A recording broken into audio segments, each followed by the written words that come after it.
បាទហើយតទៅដល់កំពង់ចាមតទៅដល់ផ្លូវជាតិលេខ71សេប្លង់ទៅដល់កំពង់ធំបាទតាមផ្លូវជាតិលេខ6ហើយផ្លូវជាតិលេខ7មិញក៏យើងនឹងធ្វើបន្តថែមទៀត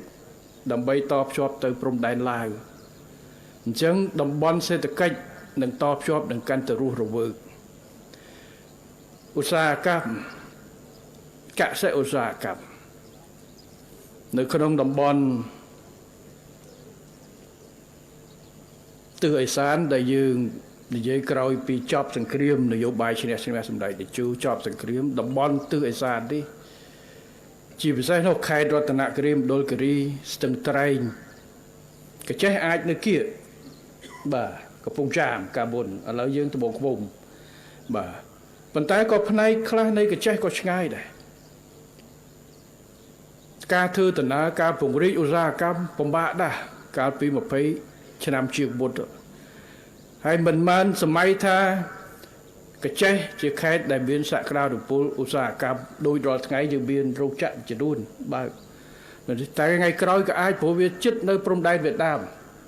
ហើយពេលដែលផ្លូវជាតិលេខ7ធ្វើហើយគឺមិនបាច់រុញទៅក្រោមតាមផ្លូវទឹកផ្លូវអីទេចង្ការរុញឡើងទៅលើតាមផ្លូវយើងនឹងតភ្ជាប់តាមឡើងទៅលើតែម្ដង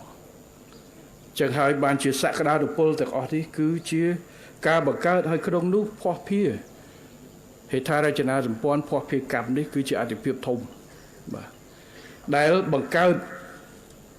នៅតម្លៃបន្ថែមការធ្វើផ្លូវមួយខ្សែអស់44លានបងប្អូនថាថ្លៃលានថ្លៃបាទសួរថាហេតុអីបានជាផលប៉ុណ្ណាបើធ្វើផ្លូវ BOT អានឹងគេដឹងបងធ្វើអស់ប្រមាណមួយឆ្នាំគេយកចំណូលប្រមាណតែផ្លូវនេះផ្លូវអត់មានយកលុយពីប្រជាពលរដ្ឋទេប៉ុន្តែផលដែលបានមកវិញគឺច្រើន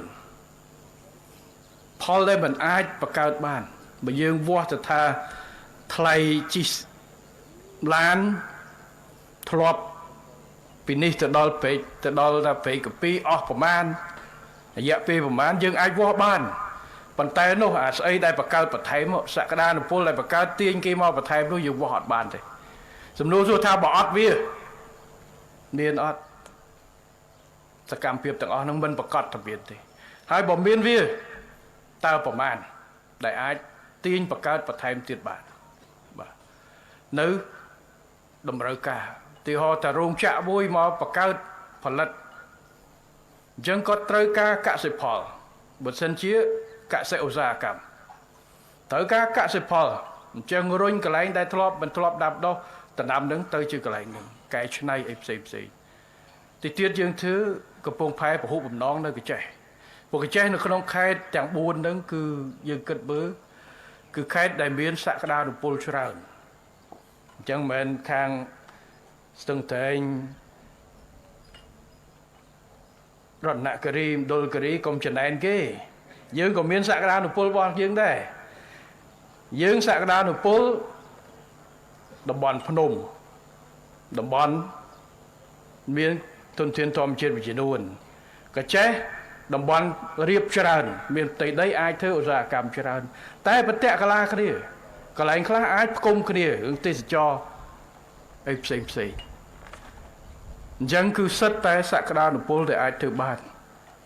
ហើយនៅកន្លែងនេះជាតំបន់តភ្ជាប់សំខាន់ខេត្តកញ្ចេះដែលទទួលបានហើយថ្មីនេះរាជរដ្ឋាភិបាលក៏បានដាក់ចេញនៅគោលនយោបាយជំរុញការវិវត្តតំបន់អេសានកាលដែលខ្ញុំប្រកាសកាលពីដើមឆ្នាំទៅពួកយើងសាកល្បងមួយនៅខេត្តព្រះសីហនុខេត្តព្រះសីហនុពួកកន្លងទៅនីតិវិធីយើងមានការជំរុញវិនិយោគលើកទឹកចិត្តវិនិយោគអីយើងមាន CDC យើងមានខេត្តគណៈអនុគណៈកម្មការវិនិយោគថ្នាក់ខេត្តគណៈកម្មការក្រុមប្រឹក្សាអភិវឌ្ឍនៅលើអញ្ចឹងយើងមានហើយបាទប៉ុន្តែនៅក្នុងតំបន់ពិសេសកន្លែងពិសេសមួយចំនួនយើងត្រូវជួយក្នុងរយៈពេលខ្លីមួយទៀតបានបង្កើតក្រុមការងារជំរុញអភិវឌ្ឍសាកល្បងនៅខេត្តព្រះសីហនុដោយអ្នកដែលមកធ្វើហ្នឹងដោយសារកាលនោះយើងចង់ជំរុញស្ដារ អាគារជាប់គាំងអញ្ចឹងអាគារជាប់គាំងលើកទឹកចិត្តថ្មីក្នុងរយៈពេលហ្នឹងយើងបង្កើតក្រុមការងារដែលមិនបាច់ចាំរត់មក CDC រត់ទៅណារត់ទៅស្ថាប័នច្រើនចូលតែមកក្រុមទៅដោយឯកឧត្តមហ៊ានសាហ៊ីបអញ្ចឹងដែលក្រោយពីយើងដកចេញពី CLVDTA ខ្ញុំបានឲ្យឯកឧត្តមអគ្គមណ្ឌលសភាចារអូនប៉ុននិរតរៀបចំដូចគ្នាសម្រាប់ខេត្តអញ្ចឹងខេត្តយើងធ្វើនៅកំពង់សោមខេត្តបរសៀននោះយើងធ្វើមួយឆ្នាំម្ដងកម្មវិធីហ្នឹងឆ្នាំក្រោយបើថាត្រូវការទៀតយើងពជាមួយឆ្នាំតែនៅទីនេះយើងឲ្យកម្មវិធីដូច2020ដល់2028បាទ2025 2028តែម្ដងបាទដាក់ពេញរយៈពេល4ឆ្នាំដើម្បីលើកទឹកចិត្តបាទព្រោះការវិនិយោគនៅទីនេះខុសពីវិនិយោគនៅខេត្តបរសៀននោះខេត្តបរសៀននោះភាគច្រើនទៅលើអូតែលទៅលើស្អីដែលរយៈពេលខ្លីនៅខេត្តខាងអេសានយើងគឺភាគច្រើនខាងទេសចរនិងកសិឧស្សាហកម្មដែលត្រូវការភាពនឹងណច្បាស់លាស់នៃការលើកទឹកចិត្តរយៈពេលវែងជាងអញ្ចឹងបាទយើងដាក់ចេញរហូតដល់2028ដែលក្នុងនោះយើងមានការលើកទឹកចិត្តតាមរយៈផ្នែកពន្ធដារពន្ធគយការផ្ដល់ហិរញ្ញប្បទានក្រោមអត្រាការប្រាក់ការជួយដល់បន្ថយថ្លៃដើមផលិតកម្មនិងការសម្រួលនីតិវិធីការដោះស្រាយការប្រឈមដោយរៀបចំក្រុមការងារនេះសម្រាប់កាត់ព្រមនីតិវិធីនិងសិទ្ធិនៅក្នុងការសម្រេចបានត្រឹមត្រូវលឿន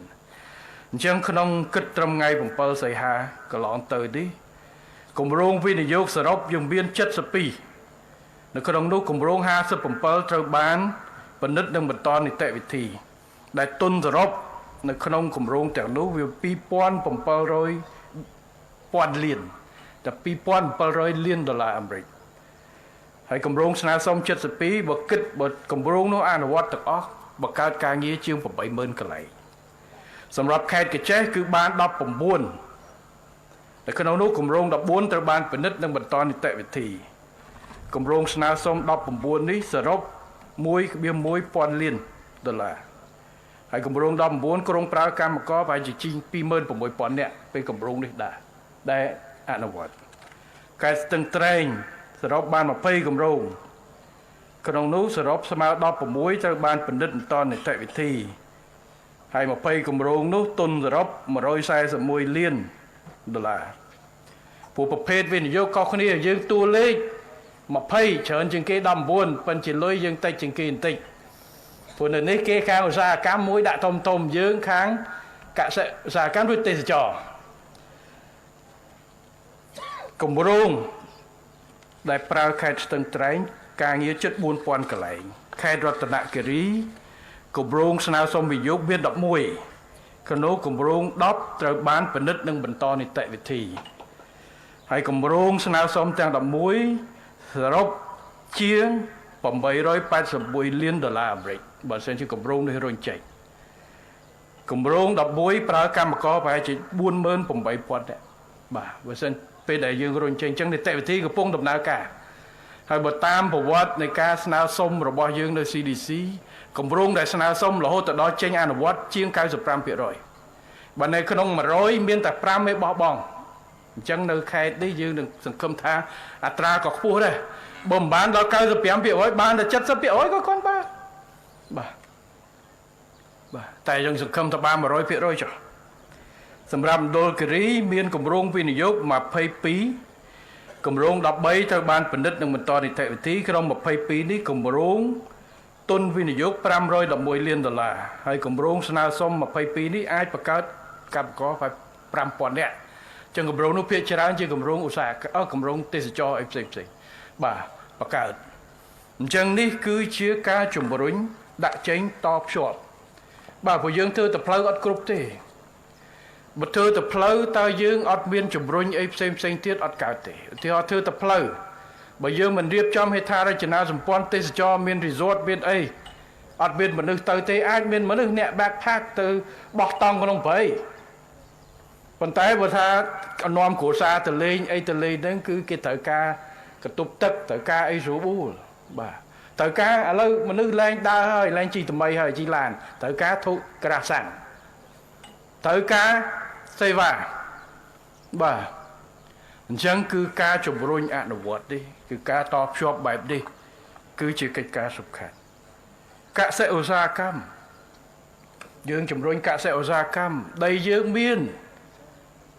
mình đây dương mình chọn tay phải lật hai rôn vật thọ thiệt đâm tới cái gì dương chọn phải lật từ Paul dầm right đâm mà đấy mình đôi cái gì miên chi ai cho tại dương trong thật đâm mà nướng hơi dương rồi nhà đau tư và tiếp sinh kia đạ cặp bông đại tránh thế ót thế dương trong phải lật vay cặp bông luôn ấy này luôn ấy hội tình tranh tụi mong lụa bàn thay chứ thì nia nữ đầm lay và thêm nơi không vật tiền bỏ dương ôi tôi cả sẽ coi đẹp đạm mà đấy đôi kia mà đấy làm đấy đích là mà đấy làm với nhé mà đấy pin á ta cài mà đấy miếng đấy này này đầm hụt hạ màu đấy hả đam đôn vào đây đủ vì đam mà đấy cho đam đôn vào đây phụ ai đam hụt hạ có đam mà đấy nơi của bột đây một cái bột đến cái miếng tầm bòn mùi hay trăm trăm tầm mới cao pin nơi phụ phiêu mau bị kéo một đó cứ quát đo mà đấy chia cả đầu bờ ngày na cả chóp nâng thống nâng tam mà đấy rơi thay à tay bờ cả chóp nâng tối nâng tam mà đấy nâng tàu pan phụ còn tục lụa chờ anh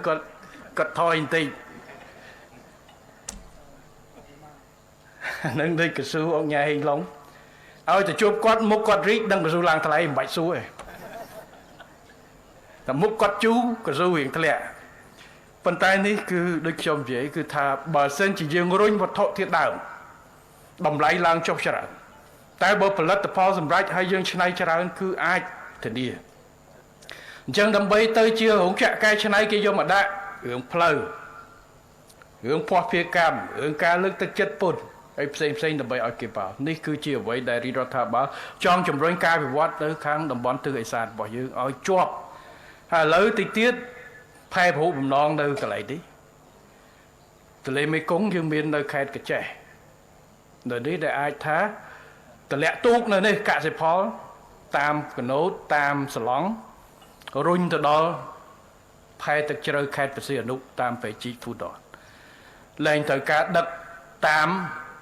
pleu ai phở pil du đầm lại chơi ra phụ đất tam pleu công từ đó vui vui vẫn ai đất chơi ra đôi đất sờ lóng thế ba phèm pon tao ấy chừng cá đất phèm pon tao mà mơn tao lán thợ cáประมาณ hồi cường chết ơn ba chân thợ cá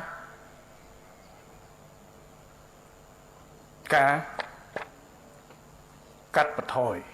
cá to shop ba hãy dương to shop cho bùi bị chết kháng nâng cá cắt chlong cắt bị chết kháng đôi dương cái thùng cá sẽ cám cho hạt lệ ca mùa du cho mùi nâng khang chấn tầm bay và tì lái tầm bay dương đất cả sẽ phao dương vì cam phải chia lái tới chấn tìm xa chấn tam phơi cục tại bờ đòn chlong cắt đời bạch bong pôn bạch ấy từ tầm bòn chân cứ ngày cõi khai từ hải sản cứ run từ lư tại bờ đòn vì lư có bao được chlong cắt tê sẽ cho ở lời dương từ spin top shop tiết vì khai pre về hier can từ lệ là bơi rồi bồi lái đầm bay phi diêm top shop bà tê sẽ cho và thay tiết cho bảo chẳng cả co sang pleu hết tha ra china dầm pòn spinอาติเพียบทมหรือขนมกาก่อสร้างปะป้วนพอเพียกรรมกากัดบรรทอยดำไรดักจินจูนได้รีรอทาพิบาลบานดะมนุษย์เพลตะเพลืออะไรเมียนปะป้วนใจกับเจียแทนเตี้ยสัตแต่เชื้อโกลดาวสำคัญบ่าไงม้วนเทียมจูบจมวย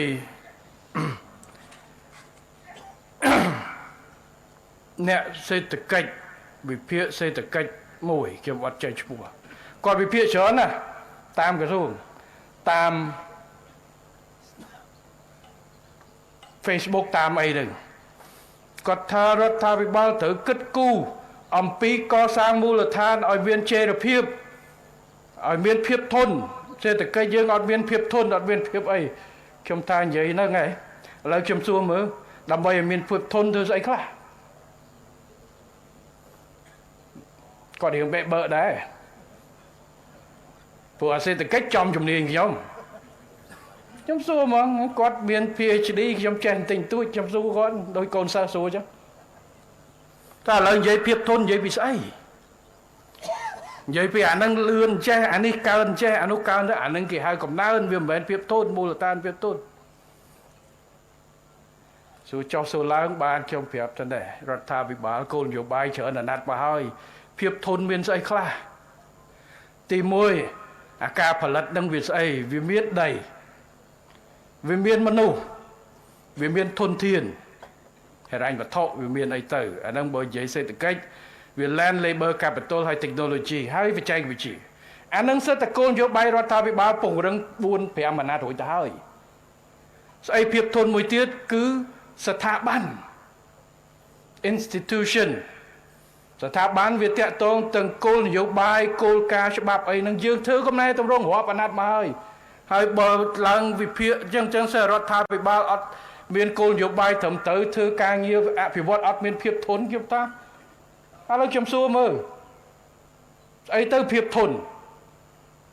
người ta ca mà nữ nè tụi bây giờ cách làng cho thở mà nữ miền chấm này để ai tục bản tới ca pleu hay tha ra chân rừng buồn đại khlang đây là miền thẹp cô nhiều bài đây thi tầm tử đại dương không phẳng trên cô bàn đây bàn ấy ở đi còn mọi biên tụm nó hay vô cá chay ở đây cái này na để ai áp vót cái này na để tục xây dựng chân tới cái tụm rung rót tờ bà cái tụm rung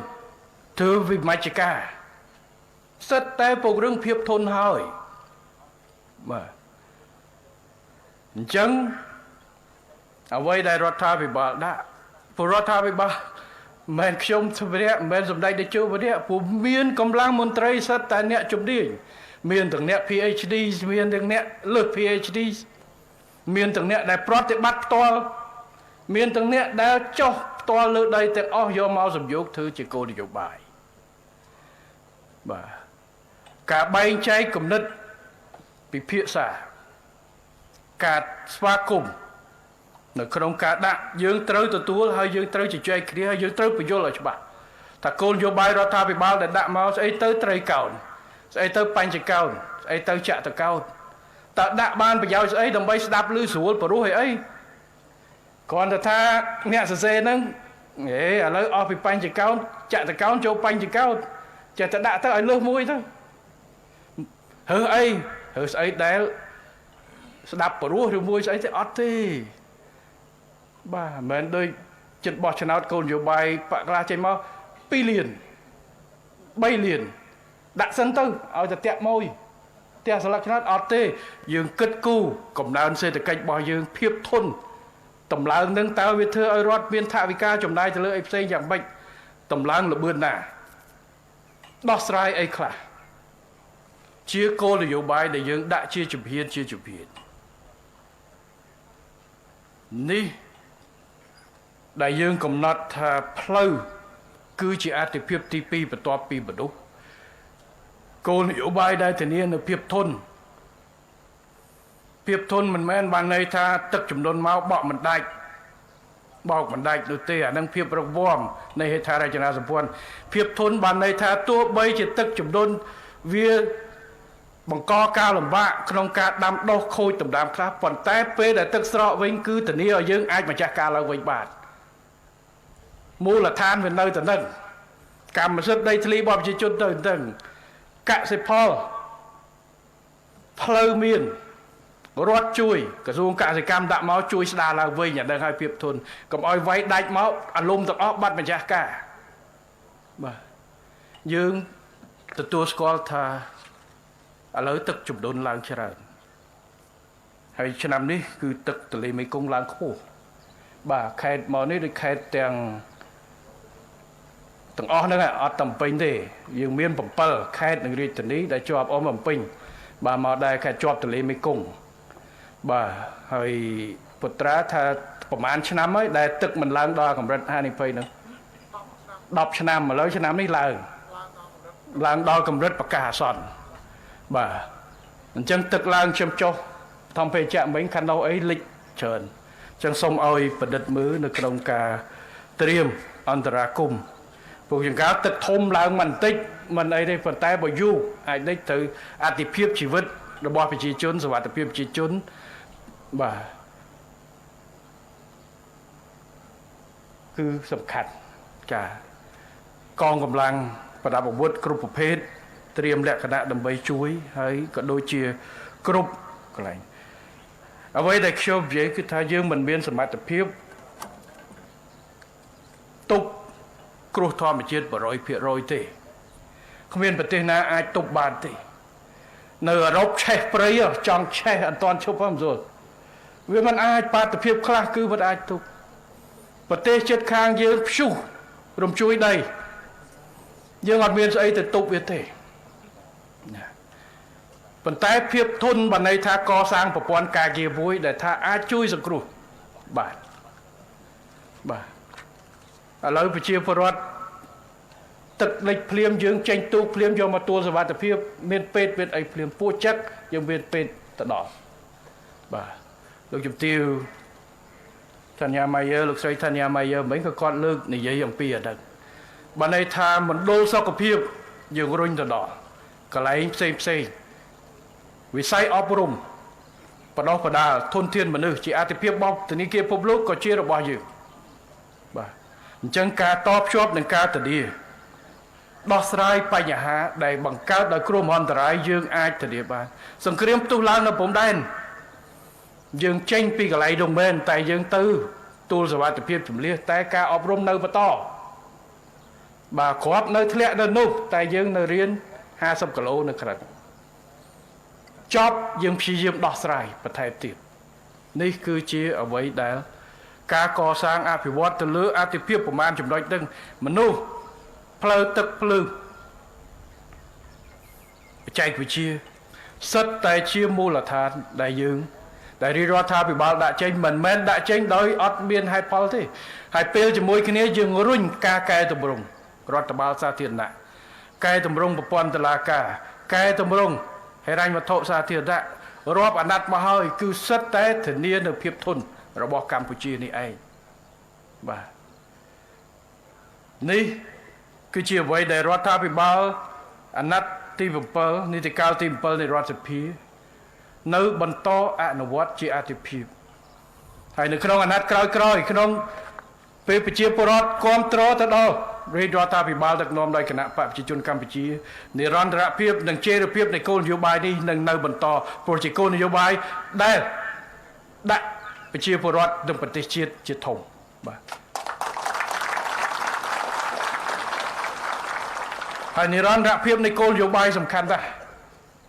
បើសិនជាអត់និរន្តរភាពនៃគោលនយោបាយគឺបញ្ហាបាទបញ្ហាត្រង់ថាបើសិនជារដ្ឋបាលមួយដោះស្រាយបញ្ហាដាក់ចេញជាគោលនយោបាយឧទាហរណ៍សំបីប្រទេសមហាអំណាចថាអាមេរិកចុះនៅពេលដែលប្រធានាធិបតីមួយគាត់ខំប្រឹងតស៊ូមួយអាណត្តិគាត់ចរចាមួយសភាផងដាក់ចេញគោលនយោបាយសុខភាពទៅឲ្យប្រជាពលរដ្ឋអាមេរិកស្រាប់តែចិត្តហើយដល់គាត់ចប់អាណត្តិអ្នកផ្សេងមកគ្រាន់តែថ្ងៃដំបូងសញ្ញេលុបអានោះចោលទៅចរចាថ្មីឡើងទាំងអស់អ្នកដែលអត់មានអង្គសរងនឹងគឺនៅតែអត់ដដែលអញ្ចឹងការធានានិរន្តរភាពនេះសំខាន់ណាស់ដែលយើងមានត្រីកោណចតកោណបញ្ញកោណដំណាក់កាលមួយការគិតគូរច្បាស់លាស់ព្រោះมันអាចធ្វើអីក្នុងមួយថ្ងៃបានទេបាទมันអាចធ្វើអីក្នុងមួយថ្ងៃបានទេហើយចំពោះការកសាងអភិវឌ្ឍនេះដូចគ្នាយើងត្រូវធានានៅនិរន្តរភាពនៃដំណើរការរដ្ឋបាលដំណើរការនៃហេដ្ឋារចនាសម្ព័ន្ធទាំងរឹងទាំងទន់ទាំងប្រព័ន្ធការងារអញ្ចឹងរឿងនេះខ្ញុំសូមលើកបន្តិចចុះពាក់ព័ន្ធការកំណែតម្រង់រដ្ឋកំណែតម្រង់រដ្ឋនេះគឺថ្ងៃមុនខ្ញុំទៅចែកបានដីនៅកំពង់ចាម អត់នៅខេត្តកណ្ដាលបាទពងចាមម្ដងនឹងយើងវាស់បាទដំបងនឹងយើងវាស់ហើយដល់នៅខេត្តកណ្ដាលគឺចែកបានកាលមុននឹងខ្ញុំទៅនោះមានតាម Facebook តាមអីនិយាយអូទីទៀតរដ្ឋលុបក្រសួងប៉ុណ្ណេះទុកក្រសួងប៉ុណ្ណេះរដ្ឋមន្ត្រីត្រូវរុញទៅជាទេសរដ្ឋមន្ត្រីច្បោកច្បល់ពេញនឹងមន្ត្រីខ្លះអត់ទាំងដល់អ្នកខ្លះថាទីទៀតគេកាត់ផ្នែកសិប្បកម្មអត់ឬមួយឧស្សាហកម្មនៅពីក្រសួងរបស់អាដាមហេមវ៉ាន់ឌីទៅដាក់នៅក្រមលោកជំទាវចោមនិមលអត់ទាំងដឹងផងអញ្ចឹងជប់ថាត្រូវសំខាន់និរន្តរភាពទីមួយនិរន្តរភាពនៃអារម្មណ៍ធ្វើការច្បាស់ប្រយ័ត្នអត់ដឹងទៅណាឈប់ទៅការមិនដឹងចំទៅណាតិចទៀតទៅណាអានេះទី1អញ្ចឹងខ្ញុំត្រូវចេញមកបំភ្លឺឲ្យច្បាស់ថាគ្មានការកែកម្រោបឬកាត់បន្ថយក្រសួងនោះទេដំណាក់កាលនេះការកែតម្រង់របស់យើងគឺផ្អែកទៅលើអភិក្រមពង្រឹងមិនពង្រីកយើងនឹងធ្វើទៅលើអីតិចខ្ញុំអញ្ចឹងមានបងប្អូនមួយចំនួនពួកខ្ញុំមិនចេញបំភ្លឺនៅតវល់នៅនឹងហើយមិនជាប់ទេថ្ងៃនេះចេញគប់ក្រសួងនេះដល់ខ្ញុំមិននិយាយក៏ថាអូពិតដែរហើយទម្លាប់យើងគឺថានិយាយលើមីក្រូមិនងាយស្ដាប់ទេណាតែបើខ្សឹបហើយបើថាខ្សឹបកុំប្រាប់គេដាច់កខ្ញុំនឹងកាន់តែជឿទៀតបាទហើយបកកើតរឿងកំណែតម្រង់រដ្ឋមិនស្រួលទេណាត្រូវគិតគ្រប់ជ្រុងជ្រោយទាំងអស់អញ្ចឹងខ្ញុំឃើញមានបងប្អូនខ្លះអ្នកសិក្សាស្រាវជ្រាវអ្នកវិភាគរួមទាំងអ្នកនយោបាយពីដូនថាអស់សង្ឃឹមហើយជីវិតត្រូវចប់ហើយព្រោះរដ្ឋអត់កាត់ក្រសួងខ្ញុំសូមលើកបន្តិចគេឃើញចេះសំខាន់បំផុតកំណែតម្រង់ថ្មីនៅវៀតណាមកំណែតម្រង់នៅវៀតណាមកាត់ពី18មកដូច14ក្រសួងហើយគេកាត់ពី63ខេត្តមក38ខេត្តបាទគាត់ខុសពីយើងពីមជ្ឈការយើងពង្រីករុញសេវាដល់គាត់មជ្ឈការ63ខេត្តរួមខេត្តមួយចំនួនដាក់ក្រុមមួយដំណើរការរឿងវាមានផលប្រយោជន៍របស់វាមិនមែនអត់ប្រយោជន៍ទេទី1ការកាត់បន្ថយការជន់ភារកិច្ចរវាងក្រសួងនិងក្រសួងកុំឲ្យវាជន់ការងារគ្នាទី2បញ្ចូលក្រសួងដែលមានវិស័យប្រហាក់ប្រហែលគ្នាឲ្យមកនៅក្រោមកញ្ចប់គ្រប់គ្រងតែមួយកាត់បន្ថយពេលវេលាឆ្លងកាត់បន្ថយនីតិវិធីគេហៅកាយាធិបតេយ្យទៅប្រហាក់ប្រហែលគ្នាឲ្យដោះស្រាយបញ្ហាលឿនជាងមុននៅក្រោមដោយសារមិនបាច់ឆ្លង3ក្រសួងឆ្លងតែមួយហើយសំខាន់មួយទៀតគឺកាត់បន្ថយការចំណាយថវិកាលើប្រព័ន្ធរដ្ឋបាលកុំឲ្យមានក្បាលម៉ាស៊ីនក្រសួងច្រើនពេកដាក់គប់គ្រាយុគតាប្របាទហើយអាចកាត់បន្ថយចំនួនមន្ត្រីអានេះជាមូលដ្ឋាននៃការជជែកអញ្ចឹងគេយករូបភាពមកតាមមើលវៀតណាមគេធ្វើហើយបើចិនក៏ចឹងដែរក៏ធ្វើដែរឥឡូវចិនបង្រួមពីជាង100ក្រសួងមកក្រុម30ប្រទេសគេបណ្ណាណីមិនក៏គេពង្រឹងហើយយើងទូចកប៉ែប៉ុណ្ណឹងបើយើងគិតថាវាគ្រាន់តែឲ្យតួលេខវាថយអានឹងចេះតែធ្វើទៅប៉ុន្តែបើយើងនិយាយថាត្រូវធ្វើម៉េចធានានៅប្រសិទ្ធភាពប្រសិទ្ធផលនៃការងារត្រូវគិតគូរឲ្យមែនតើហេតុអីបានជាខ្ញុំជារាជរដ្ឋាភិបាលប្រកាន់អភិក្រមស្អីនៅក្នុងការកែតម្រង់ឥឡូវយើងបើស្ដាប់ទៅថាបទពិសោធន៍ចិនហើយបទពិសោធន៍វៀតណាមត្រូវការពេលវេលាជាង10ឆ្នាំគាត់ចាប់ផ្ដើមនឹងពី2017ដល់2024-25បានរុញខ្លាំងគាត់សាកល្បងជាជំហានចិនតាំងពីឆ្នាំ82មក44ឆ្នាំបានបង្រួមបានប្រប៉ុណ្ណឹងគឺអត់ដាក់ទៅភ្លាមកាត់អីគេថាត្រូវតែកាត់អាណត្តិក្រោយកាត់ឲ្យខ្ទេចទៅសំណួរសួរថាតើការកាត់បង្រួមក្រសួងនេះជាជំរើសតែមួយទេនៅលើពិភពលោកវាអត់គេមិននិយាយតែរឿងតួលេខទេគេនិយាយអំពីប្រសិទ្ធភាពនិងប្រសិទ្ធផលនៃការងាររបស់រដ្ឋាភិបាលភារកិច្ចបម្រើ យើងកាត់បន្ថយចំណាយមួយចំនួនតើអាចគ្រប់គ្រាន់វាកាត់ក្រសួងចំនួនវាអត់គ្រប់ទេត្រូវមានលក្ខខណ្ឌមួយចំនួនទៀតឥឡូវបើយើងមើលវិញចុះមានប្រទេសណាដែលរក្សាដដែលច្រើនចុះមានប្រទេសពង្រីកទេពង្រីកក៏មានដែរឥឡូវខ្ញុំសូមលើក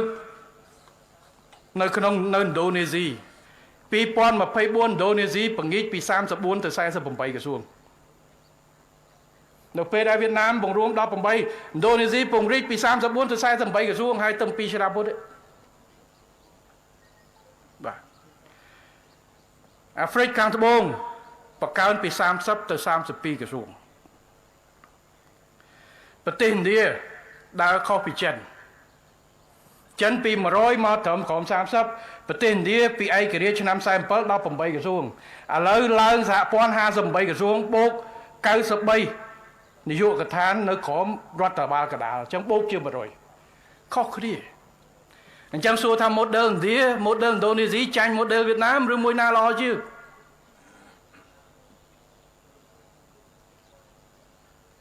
វាអត់មែនរឿងចំនួន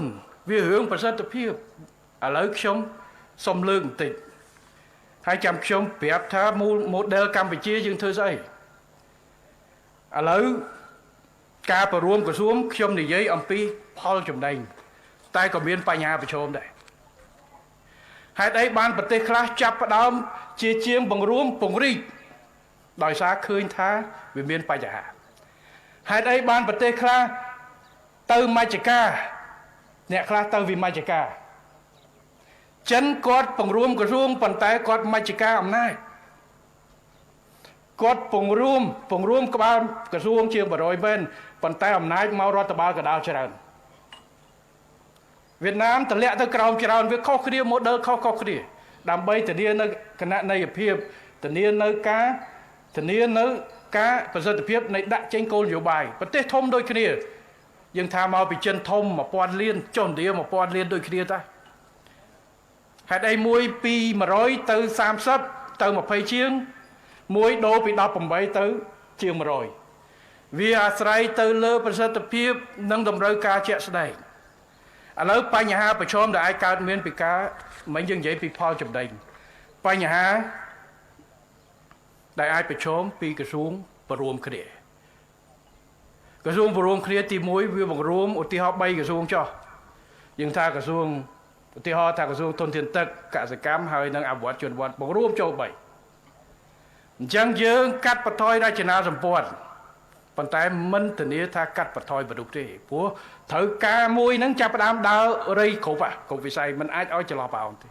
អញ្ចឹងនឹងបង្កើតគេហៅថា super ministry omega ministry mega នឹងធំបើន័យថាយើងបង្រួមមកនៅក្រោមឆ័ត្រតែមួយអាហ្នឹងដូចក្រុមហ៊ុនធំជាមួយ SME អញ្ចឹងណាក្រុមហ៊ុនធំវាស្អីនៅក្នុងហ្នឹងទាំងអស់វាស្រួលគ្រប់គ្រងតែមួយប៉ុនវាដើរយឺតខ្លះ SME វាមួយមុខតែវាធ្វើជំនាញ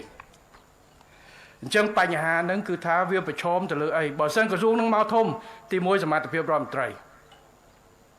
បើរដ្ឋមន្ត្រីនឹងខ្លាំងគ្រប់វិស័យកាន់បានណាតែបើអត់ទេរដ្ឋមន្ត្រី3ដែលផ្ដោតទៅលើវិស័យជំនាញមួយទី2មន្ត្រីតើឥឡូវយើងមើលតែក្នុងក្រសួងមួយនាយកដ្ឋានខុសគ្នាក៏យើងបែងចែកនៅអតិភិបអត់ត្រូវគ្នាផងប្រកួតប្រជែងនាយកដ្ឋានខ្លះបើរដ្ឋមន្ត្រីគាត់ផ្ដោតទៅលើនាយកដ្ឋាននេះថវិកាច្រើនទៅនោះចូល3ក្រសួងរដ្ឋមន្ត្រីមកគាត់ឧទាហរណ៍គាត់ចាប់អារម្មណ៍ទៅលើកសិកម្មហើយរឿងផ្លូវហេដ្ឋារចនាសម្ព័ន្ធមិនសូវទេផ្លូវអវត្តជនបទគាត់ដាក់ទៅលើបន្លាយច្រើនជាងអញ្ចឹងវាអត់តុល្យភាពអានឹងត្រូវមានបញ្ហាប្រកួតប្រជែងទៅទៀត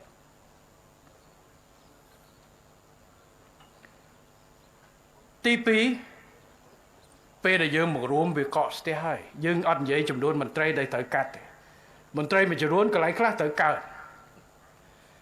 ធនធានធម្មជាតិធនធានថវិកាដូចគ្នាមានក្រសួង3ហ្នឹងប្រឹងប្រកួតប្រជែងក្នុងវិស័យតែមួយតែដាក់តែមួយគឺរដ្ឋមន្ត្រីប្រកាសចាប់អារម្មណ៍រឿងអីដាក់ហ្នឹងទៅច្រើនជាងគេយកកត្តាផ្សេងទៀត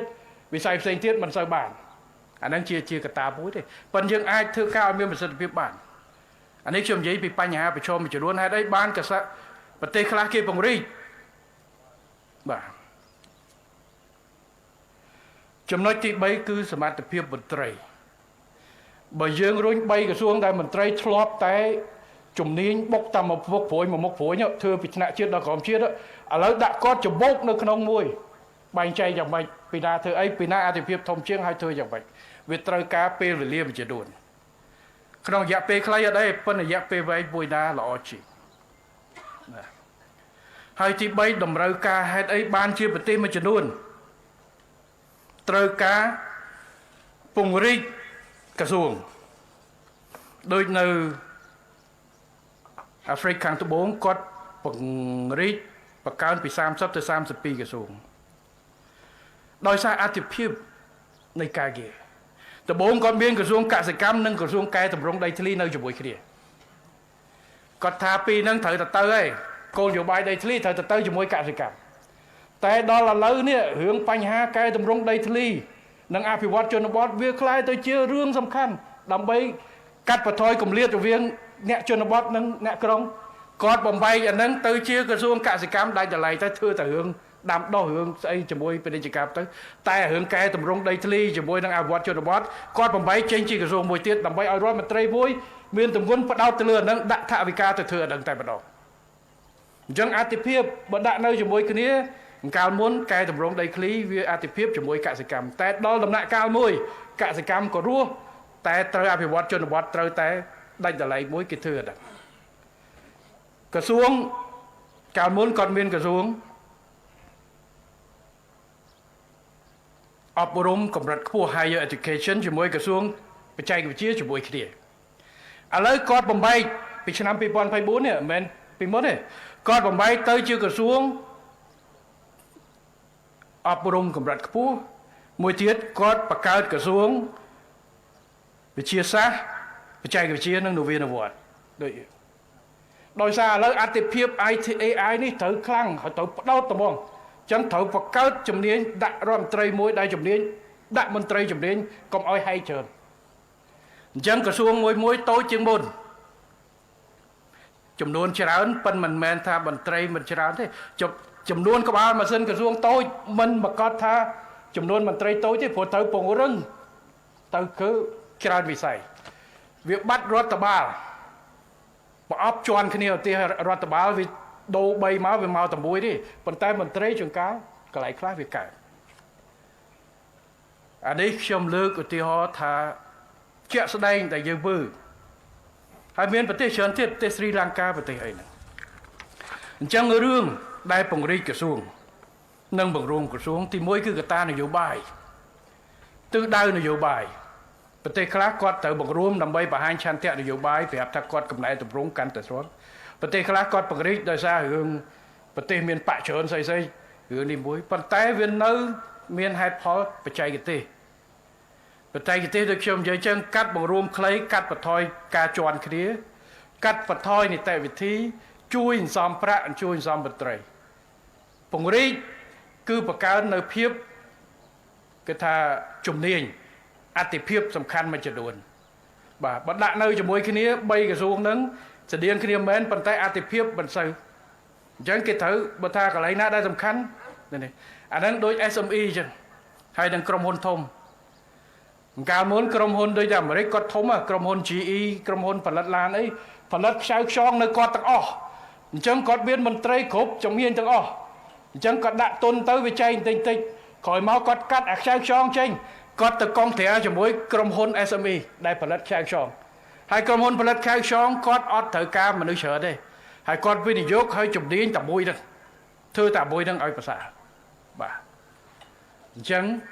ខ្ញុំលើកឲ្យជូនទៅបងប្អូនដែលថារដ្ឋាភិបាលមិនបាននិយាយអំពីការបង្រួមក្រសួងជីវិតត្រូវអស់ហើយអកុំបាទមិនអស់ទេប្រព័ន្ធការងាររបស់យើងក្រនួនក្រសួងរបស់យើងស្ថាប័នរបស់យើងដែលមានមិនមែនការងារ0នោះទេវាមានចំណុចវិជ្ជមានចំណុចអវិជ្ជមានហើយបើយកបទពិសោធន៍ខាងក្រៅប្រទេសសូមឲ្យទៅស្រាវជ្រាវគ្រប់ប្រទេសទាំងអស់អត់មានដូចគ្នាទេបាទកន្លែងខ្លះក្រសួង2ផ្គុំគ្នាក៏ខុសគ្នាទៅតាមប្រទេសនីមួយៗដែរបាទដោយនៅអូស្ត្រាលីគេដាក់ក្រសួងការបរទេសជាមួយនឹងក្រសួងពាណិជ្ជកម្ម ប្រទេសផ្សេងគេអត់ដាក់ទេគេដាក់ពាណិជ្ជកម្មជាមួយឧស្សាហកម្មការជ្រើសរើសវាអាស្រ័យទៅលើប្រសិទ្ធផលដែលគេចង់បានអតិភិបអញ្ចឹងរដ្ឋាភិបាលកម្ពុជាយកស្អីអភិក្រមដែលរដ្ឋាភិបាលកម្ពុជាធ្វើការកំណែតម្រង់នៅក្នុងអាណត្តិនេះ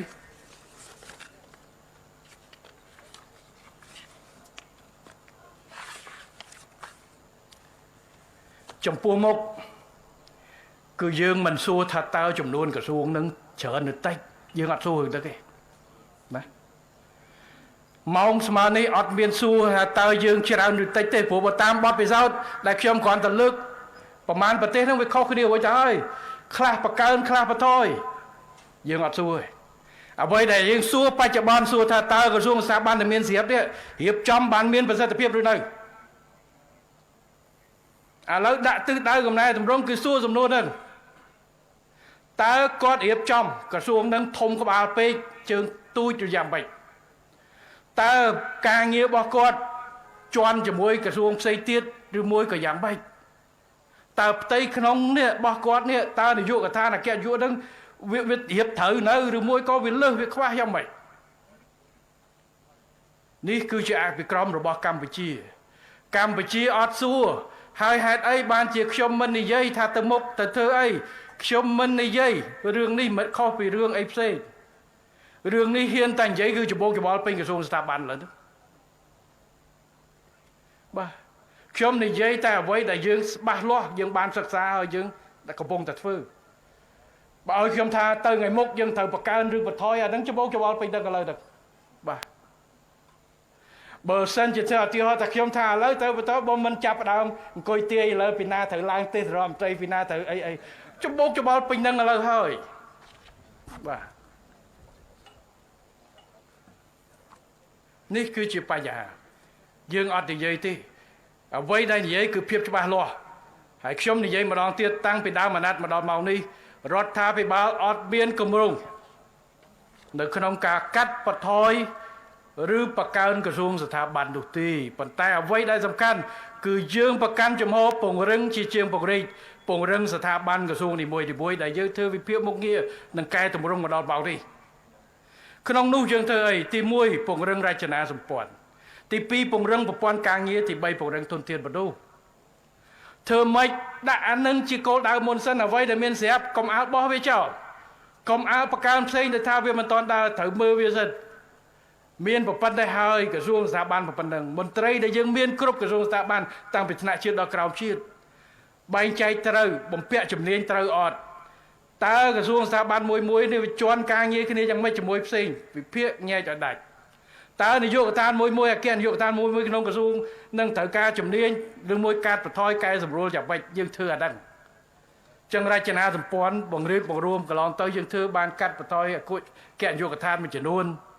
បាទផ្សេងអីចឹងទៅហើយកន្លែងខ្លះក៏យើងត្រូវពង្រឹងបន្ថែមឧទាហរណ៍ថាខ្វះ AI យើងបង្កើតផ្នែក AI មួយទៅពន្ធដារអញ្ចឹងទៅព្រោះដើម្បីឲ្យដើរទាន់សភាពការបាទកែសម្រួលកំណត់ឡើងវិញចំនួនមន្ត្រីតើឥឡូវមន្ត្រីដឹកនាំធំជាងមន្ត្រីប្រតិបត្តិទេឧទាហរណ៍ថាក្រសួងស្ថាប័នមួយគ្រាន់តែអគ្គនាយកឡើង30អគ្គនាយកមួយអគ្គនាយករងឡើង30តើមន្ត្រីមានប្រមាណតើថ្ងៃក្រោយយើងដាក់ទិសដៅដើម្បីបង្រួមយ៉ាងម៉េចនៅក្នុងកងទ័ពមកបញ្ជាការឋានត្រូវកាត់បន្ថយចំនួនអគ្គមេបញ្ជាការរងប្រមាណ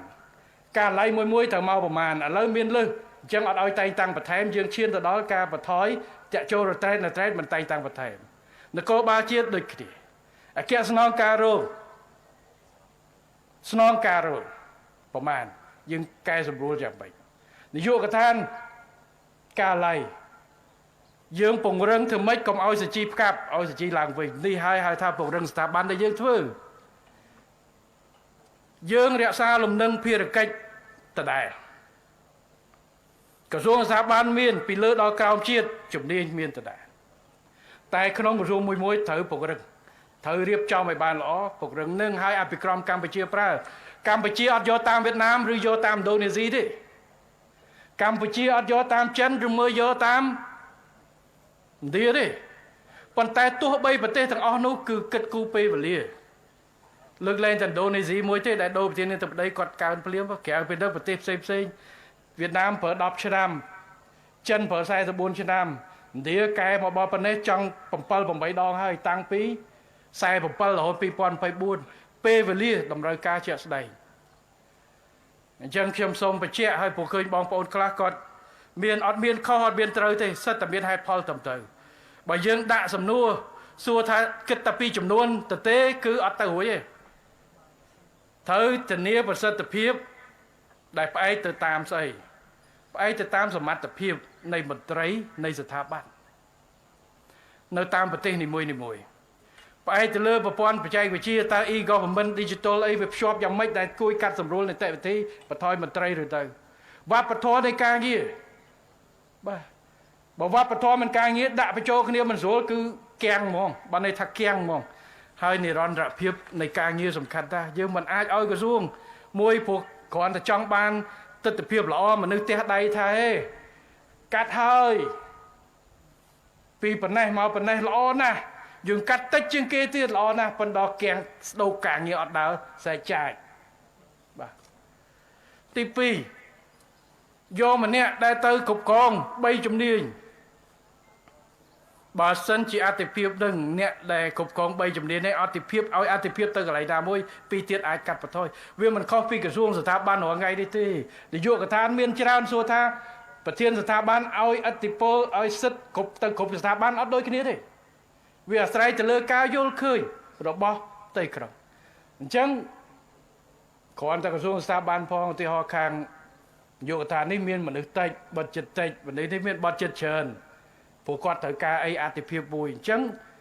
វានឹងទាញមនុស្សចុះឡើងបាទហើយមិនធានាថាប្រសិទ្ធភាពទេត្រូវការបំពាក់សមត្ថភាពមន្ត្រីទោះបីជាយើងត្រូវកែសម្រួលការបង្រួមបន្តឲ្យបង្រេកក៏ដោយត្រូវការពេលវេលាបង្រៀនកែសម្រួលបទដ្ឋានគតិយុត្តច្បាប់ក្នុងក្រសួងពង្រឹងមន្ត្រីពង្រឹងអីឲ្យស្រួលអញ្ចឹងសម្រាប់ខ្ញុំសូមបញ្ជាក់ពួកខ្ញុំនិយាយថ្ងៃនោះក្រោយមកមានការជជែកគ្នាច្រើនការបញ្ចេញមតិច្រើនអត់មានខុសអត់មានត្រូវសិទ្ធិមានមូលដ្ឋានទាំងអស់បាទប៉ុន្តែសំណួរសួរសម្រាប់កម្ពុជាយើងត្រូវយកស្អីដែលល្អបំផុតសម្រាប់កម្ពុជាក្នុងជំហានទី1បាទពេលណាត្រូវធ្វើអីចឹងក្នុងដំណាក់កាលនេះកែតម្រង់ប្រសិទ្ធភាពប្រសិទ្ធផលគឺរក្សាចំនួនក្រសួងដដែលពង្រឹងក្រសួងនីមួយផ្ទៃក្នុងតាមការវិភាគការកំណត់មុខងារការលើកទឹកចិត្តមន្ត្រីតាមប្រព័ន្ធសមត្ថកម្មដែលយើងដាក់ចេញការរើសមន្ត្រីឥឡូវប្រឡងចូលអីតឹងស្អីចឹងទៅការបែងចែកផ្ទៃក្នុងពង្រឹងនៅតាមនោះទៅវាមិនបានល្អអត់ខ្យល់ទេតែការវាដើរសន្សឹមប៉ុន្តែទិសដៅរបស់យើងគឺដឹងបាទអញ្ចឹងសូមទី1អ្នកដែលថាបងប្អូនខ្លះដែលថារដ្ឋមិនយុរដ្ឋមន្ត្រីមិននិយាយថារដ្ឋនឹងកាត់ក្រសួងហាក់ដូចជាអស់សង្ឃឹមនឹងជីវិតសូមកុំអស់សង្ឃឹមនឹងជីវិតបាទថារដ្ឋបោះបង់ចោលនៅការយកចិត្តទុកដាក់ពង្រឹងសមត្ថភាពស្ថាប័នអត់ទេតែយើងធ្វើវិធីខុសគេយើងមិនពង្រីកដូចឥណ្ឌូនេស៊ីហើយយើងមិនរួមដូចវៀតណាមយើងរក្សាតដែរយើងពង្រឹងស្អីដែលមានស្រាប់ធ្វើឲ្យវាល្អបាទហើយមន្ត្រីក្បាលម៉ាស៊ីនក្រសួងមែនប៉ុន្តែ3ឆ្នាំនេះក្រសួងស្ថាប័នភាគច្រើនអត់មានឲ្យរឿងមន្ត្រីថ្មីទេចឹងអត់រីកទេបាទយកក្រុមហ៊ុនមួយធ្វើគ្រប់មុខបង្កើតជាត្រូវការបុគ្គលិកច្រើនហើយតែបើបែងចែកជាជំនាញប្រហែលជាជំនាញនឹងមិនចាំបាច់ច្រើនទេមិនប្រកាសថាឲ្យតែច្រើនមិនច្រើនប្រអប់ការងាររដ្ឋបាលមានដល់តែ3ហិរញ្ញវត្ថុមានដល់តែ3ក្រសួងតែ6មានតែ1តែ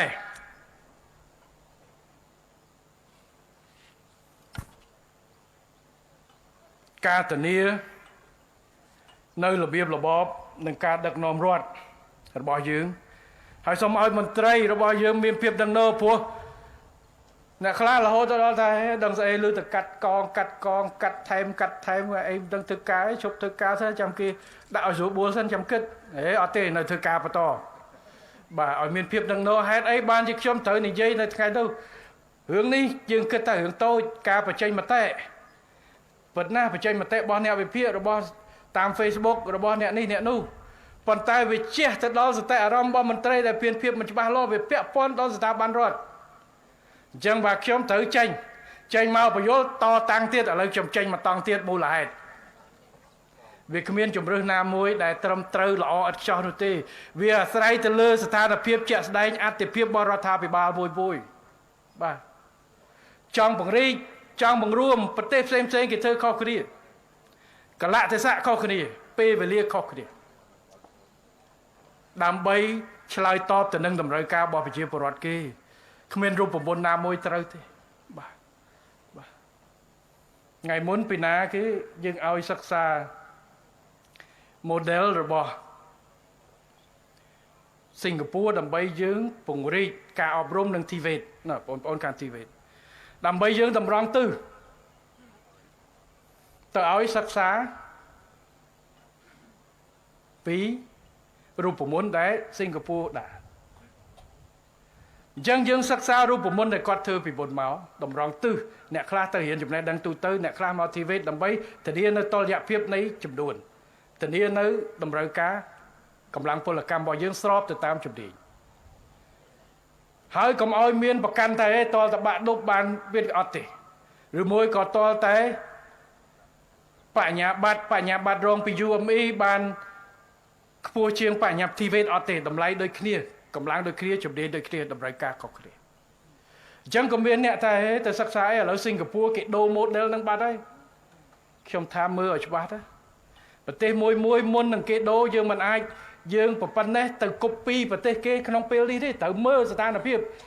គោលនយោបាយណាត្រូវពេលណាសិង្ហបុរីពេលមុនប្រទេសយើងបច្ចុប្បន្នស្ថានភាពប្រជាពលរដ្ឋយើងស្ថានភាពការបដិបដាលយើងតើត្រូវការដូចសិង្ហបុរីពេលណាហើយមើលរូបមន្តពេលនោះសិង្ហបុរីឥឡូវការទុនទានបដិបដាលរបស់គេចំណែកវាកម្រិតខ្ពស់ជាងយើងក្នុងអញ្ចឹងបានគេទៅ model ថ្មីទៅហើយបាទយើងសិង្ហបុរីនៅឆ្នាំ2000ទីហោតើរូបមន្តគេយ៉ាងម៉េចយើងមើលព្រោះបងប្អូនខ្លះរឿង copy ហ្នឹងគឺថាយកអាណាទំនើបជាងគេបំផុតទៅយកទំនើបពីប្រទេសគេយកមកដាក់ស្រុកយើងវាអត់ត្រូវមើលគ្រប់កលៈទេសៈបាទដូចនិយាយរឿងកំណែតម្រង់ដោយសារវៀតណាមគេកាត់ទៅសល់14គេកាត់ខេត្តអញ្ចឹងយើងត្រូវកាត់ខេត្តយើងពីប្រមាណពី25រាជធានីខេត្តសល់ប្រមាណបើវៀតណាមគេកាត់63ទៅ30ជាងឥឡូវអាបាលខេត្តនេះទុកពីណាដកពីណាខេត្តអេសានហ្នឹងពងរួមទុកតែមួយទៅបាទមិនចឹងដល់4បានន័យថាម៉េចឥឡូវចាប់ផ្ដើមសេវាអត់ដល់ដៃប្រជាពលរដ្ឋកាន់តែឆ្ងាយត្រឡប់ទៅវិមជ្ឈការទុយវិញដើម្បីពង្រាយសេវាឲ្យដល់វិញរឿងរូបមន្តវាខុសគ្នាហេតុអីបានវៀតណាមគាត់ប្រទេសធំជាងយើងហើយគាត់នៅពង្រួមប្រហែលដោយសារអាប្រព័ន្ធការងារហេដ្ឋារចនាសម្ព័ន្ធមន្ត្រីអីគាត់ពង្រាយគ្រប់សមត្ថភាពវាខុសពីយើងធ្វើវាមិនទាន់បានហើយយើងក៏មិនចាំបាច់ធ្វើប្រទេសខ្លះគេវិមជ្ឈការត្រឡប់ទៅវិញពង្រីកពេលដែលធំយើងត្រូវចាប់ដើមបង្កើតឧទាហរណ៍ដូចឃុំចឹងជួនកាលស្រុកមួយនឹងធំពេកដល់ប្រជាជនចូលដល់ប្រមាណ10000នាក់ដើម្បីឲ្យសេវាត្រូវបង្កើតឃុំព្រោះតើឃុំបានមានលទ្ធភាពពង្រាយមណ្ឌលសុខភាពពង្រាយស្អីទៅបន្ថែមទៀតសេវាកាន់តែជិតដល់វិមជ្ឈការប្រទេសខ្លះគឺមជ្ឈការដោយខ្ញុំនិយាយចឹងវៀតណាមគាត់បន្ថយចំនួនស្ថាប័នតែគាត់វិមជ្ឈការនៅចិនគាត់មជ្ឈការសិទ្ធិអំណាចមករដ្ឋបាលកណ្ដាលដើម្បីធានានៅតម្លាភាពគណនេយ្យភាពនិងប្រសិទ្ធភាពនៃការគ្រប់គ្រងកែតម្រង់វាខុសគ្នាបាទអញ្ចឹងសួរថាកម្ពុជាយក model អីខ្ញុំប្រាប់ model នេះបាទព្រោះខ្ញុំអត់ជឿថាមាន model ណាល្អជាង model ណាយក copy ប្រទេសនេះល្អជាង copy ប្រទេសនោះអត់ទេតែខ្ញុំនិយាយសំបីតែនៅអាស៊ានជាមួយគ្នានឹងក៏មានប្រទេសដែលពង្រីកប្រទេសដែលបង្រួមដែរបាទបើប្រទេសធំក៏មានប្រទេសធំដែលពង្រីកប្រទេសធំដែលបង្រួមព្រោះឥណ្ឌាហើយចិនប្រទេសប្រហែលគ្នាដែរ1000លានស្តៀងគ្នាជាង1000លានដូចគ្នាដែរអញ្ចឹងបើយករូបមន្តវាអត់មានបាទកន្លែងណាដែលត្រូវប៉ុន្តែកម្ពុជាជ្រើសរើសយករូបមន្តណាដែលយើងសិក្សាវាយតម្លៃ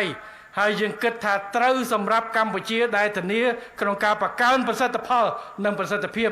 ការងារជូនប្រជាពលរដ្ឋនេះហើយគឺក្នុងប្រព័ន្ធដែលយើងធ្វើហើយយើងធ្វើយកការកំណែតម្រង់រក្សាចំនួនដដែលតែចាប់ផ្ដើមពង្រឹងមួយដើម្បីឲ្យកាន់ប្រសើរនៅក្នុងចម្ពោះបច្ចុប្បន្ននិងរយៈពេលខ្លីមធ្យមទៅខាងមុខសួរទៅខាងមុខរយៈពេលវែងនៅពេលការប្រែប្រួលយ៉ាងណាខ្ញុំអត់និយាយទេកុំឲ្យអង្គុយគិតដេកសម័យច្រើនបាទបងប្អូនអ្នកវិភាគណាបញ្ចេញទ្រឹស្ដីថាគួរតែធ្វើអីធ្វើចោះអានឹងគាត់ថាគួរតែបើនាយករដ្ឋមន្ត្រីនិយាយមិនមែនជាការគួរតែគឺជាការកំណត់ទិសដៅនៃចក្ខុវិស័យនយោបាយហាមាត់និយាយអីត្រូវតែមានមូលដ្ឋានច្បាស់លាស់បាទហើយបើឲ្យចំខ្ញុំនិយាយអញ្ចឹងថាត្រូវតែថ្ងៃក្រោយគិតថាបង្រួមនេះបង្រួមនោះបើមិនចាប់ផ្ដើមមន្ត្រីក្នុងស្ថាប័នឯទៅណាចេះវ៉ៃបង្រួមពីណាក្រុមពីណាអត់ទេកុំឲ្យមានភាពព្រោះនិរន្តរភាពនៃលំនឹងការងារសំខាន់ណាស់បាទកែតូចយើងថាល្អតែស្គាំងការងារទាំងអស់បញ្ហាដាក់ត្រូវចូលទៅដល់ច្បាច់ចូលគ្នាគ្រាន់តែក្រសួងអ្នកមកពីនេះខ្សែកសិកម្មខ្សែធនធានទឹកខ្សែអវត្តជនបទដាក់ទៅអត់ស៊ីគ្នាត្រូវការ3អាណត្តិដើម្បីឲ្យស៊ីគ្នាកាន់តែយ៉ាប់ទៀត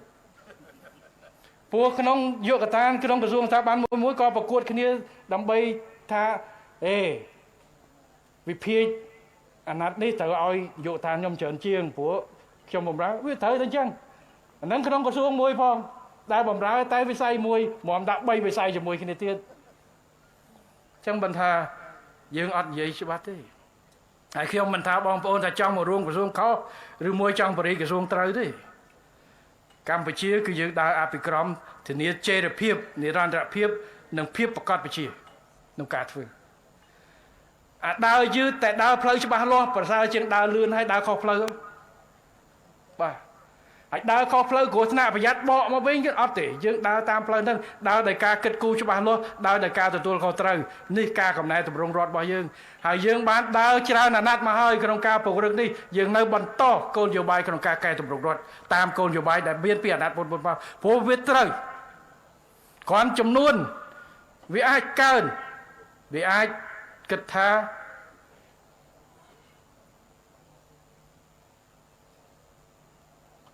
មិនប្រសិទ្ធភាពតែអានឹងគ្រាន់ជាទស្សនៈទេត្រូវធ្វើម៉េចអ្វីដែលមានស្រាប់ឲ្យវាដើរពង្រឹងមូលដ្ឋានច្បាប់មូលដ្ឋានគតិយុត្តកែតម្រង់ស្អីផ្ទៃក្នុងបាទតែឥឡូវ CDC យើងអត់រំលាយ CDC ទេតែយើងកែតម្រង់ផ្ទៃក្នុង CDC ប្រព័ន្ធការងារក្រសួងស្ថាប័នឥឡូវកំពុងឲ្យរៀបចំដើម្បីធ្វើម៉េចសម្របសម្រួលសិទ្ធិនិងការសម្របសម្រួលរឿង SME តែប្រតិកលាក្រសួងមួយយើងអត់លុបក្រសួងចោលទេយើងអត់លុបនាយកដ្ឋានគាត់ចោលទេតែយើងបង្កើននៅយន្តការដើម្បីសម្របសម្រួលធ្វើយ៉ាងម៉េចឲ្យផលិតផលប្រសិទ្ធផលបម្រើប្រជាពលរដ្ឋការចុះបញ្ជីផលិតផលការផលិតស្អីរបស់ SME នឹងបានប្រសើរឡើងយើងធ្វើប៉ុណ្ណឹងបង្រួមនីតិវិធីកែសម្រួលបែបនេះតែបើថាឲ្យទៅលុបក្រសួងពិបាកសុំស្អីសុំអាជ្ញាប័ណ្ណផលិតសាប៊ូតតែសុំពីក្រសួងកសិឧស្សាហកម្មផងក្រសួងសុខាភិបាលផងពី3ពិបាកលុបក្រសួងមួយចោលអត់ទេយើងអត់លុបក្រសួងមួយចោលទេបានពីណាធ្វើការងារទៅលុបនីតិវិធីឬមួយបង្រួមនីតិវិធីឬមួយពង្រឹងយន្តការសម្របសម្រួលនីតិវិធីយើងធ្វើអាហ្នឹង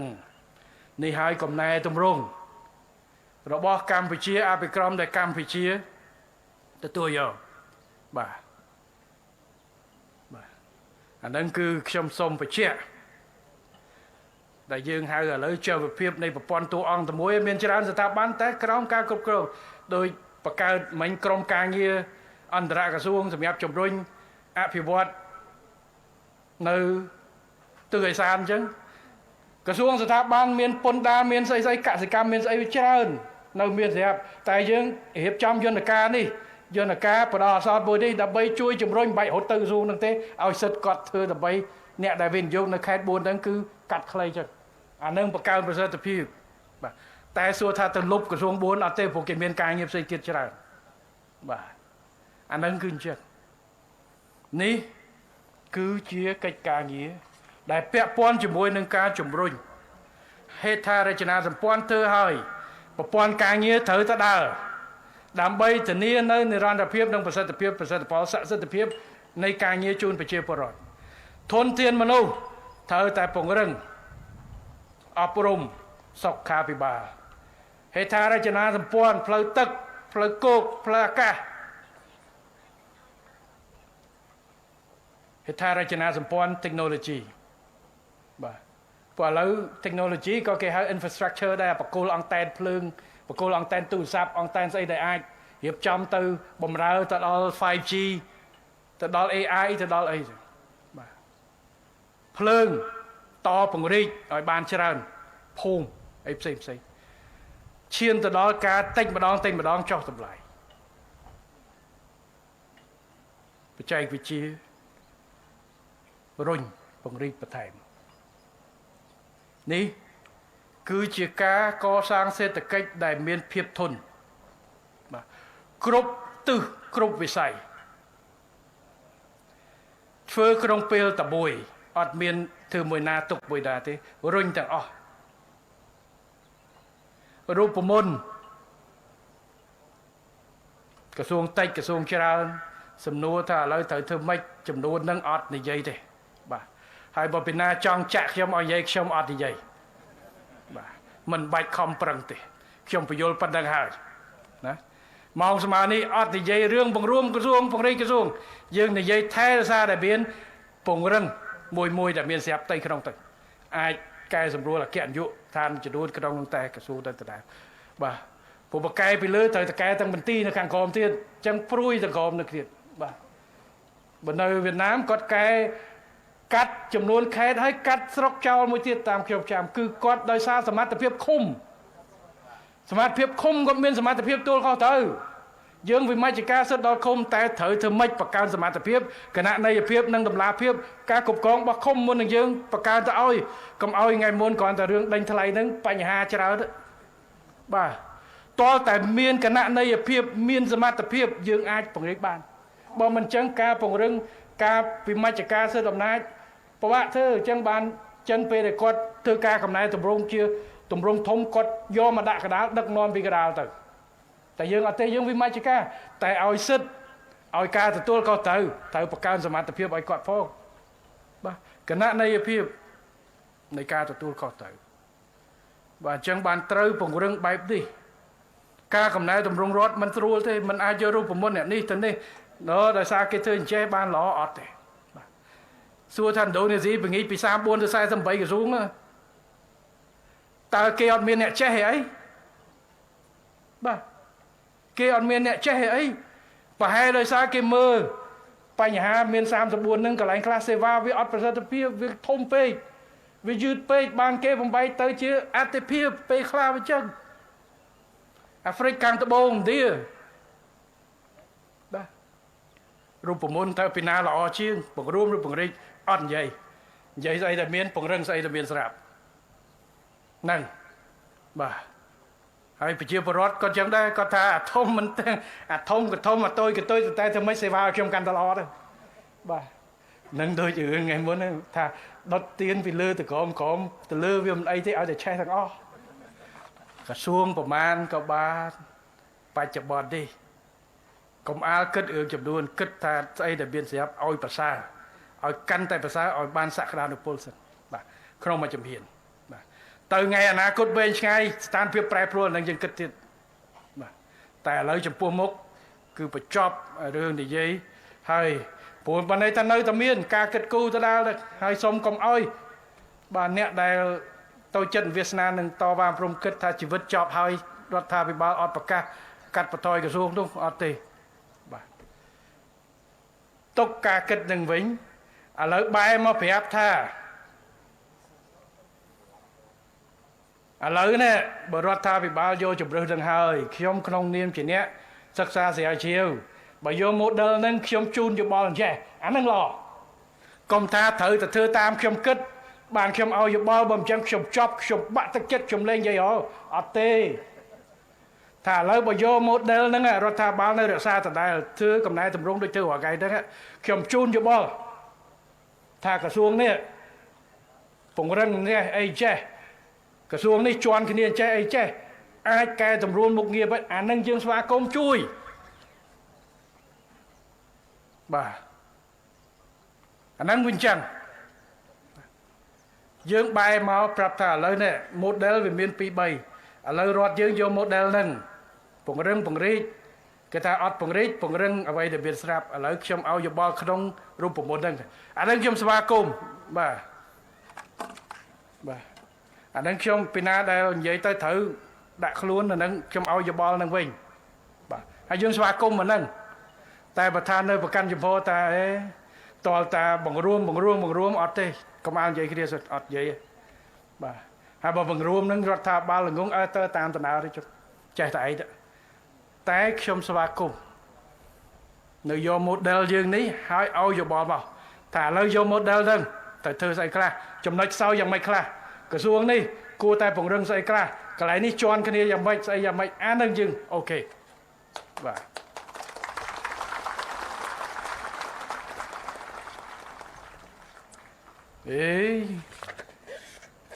ខ្ញុំស្គាល់អ្នកស្រាវជ្រាវហ្នឹងអ្នកខ្លះគាត់តឹងណាគាត់រឹងណាបាទទឹកមួយកែវដាក់លើតុឲ្យអ្នកសេដ្ឋកិច្ច10នាក់អង្គុយវិភាគ5ម៉ោងអត់ចេញទេថាដាក់ធ្វើអីអ្នកខ្លះថាដាក់ដើម្បីអួតអំពីផលិតផលកែវអីទៅតាមពិតគេដាក់ឲ្យផឹកសោះហ្នឹងព្រោះយើងកាលពេលដែលយើងគិតច្រើនពេកគេហៅអាភាពសាមញ្ញយើងបាត់គេដាក់ទឹកមួយកែវឲ្យគេអត់មាត់អង្គុយវិភាគទឹកហ្នឹងផឹកអត់តើគេដាក់បានន័យថាម៉េចហ៊ានតែអង្គុយហ្នឹងគឺថាម្នាក់ចាប់ដើមសួរភ្លាមគឺចាប់ដើមគិតពីរឿងហ្នឹងភ្លាមព្រោះអ្នកវិភាគអត់ឲ្យចាញ់ទេបាទស្រាប់តាមពិតគេថាដាក់ព្រោះបងវិភាគបងនិយាយច្រើនហូបទឹកកុំឲ្យវាស្ងួតពងកចិត្តអូចឹងហ៎ពួកខ្ញុំសិក្សាការខ្ញុំនៅស្រាវជ្រាវប្រធានបទតែមួយសម័យបំផុតហើយថ្ងៃមុននេះបើអ្នកអក្សរសាស្ត្រជជែកគ្នាខ្ញុំធ្លាប់ចូលរួមប្រជុំតែងច្បាប់សហជីពកាលនោះពាក្យមួយគឺរលាយនិងរំលាយជជែកគ្នារវាងខាងអក្សរសាស្ត្រខាងវប្បធម៌ជជែកគ្នាមួយថ្ងៃចុងក្រោយថាទុកសិនចុះតើរលាយឬរំលាយបញ្យល់ហេតុផលខ្ញុំមិនអ្នកអក្សរសាស្ត្រអង្គុយស្ដាប់គេពេញទឹក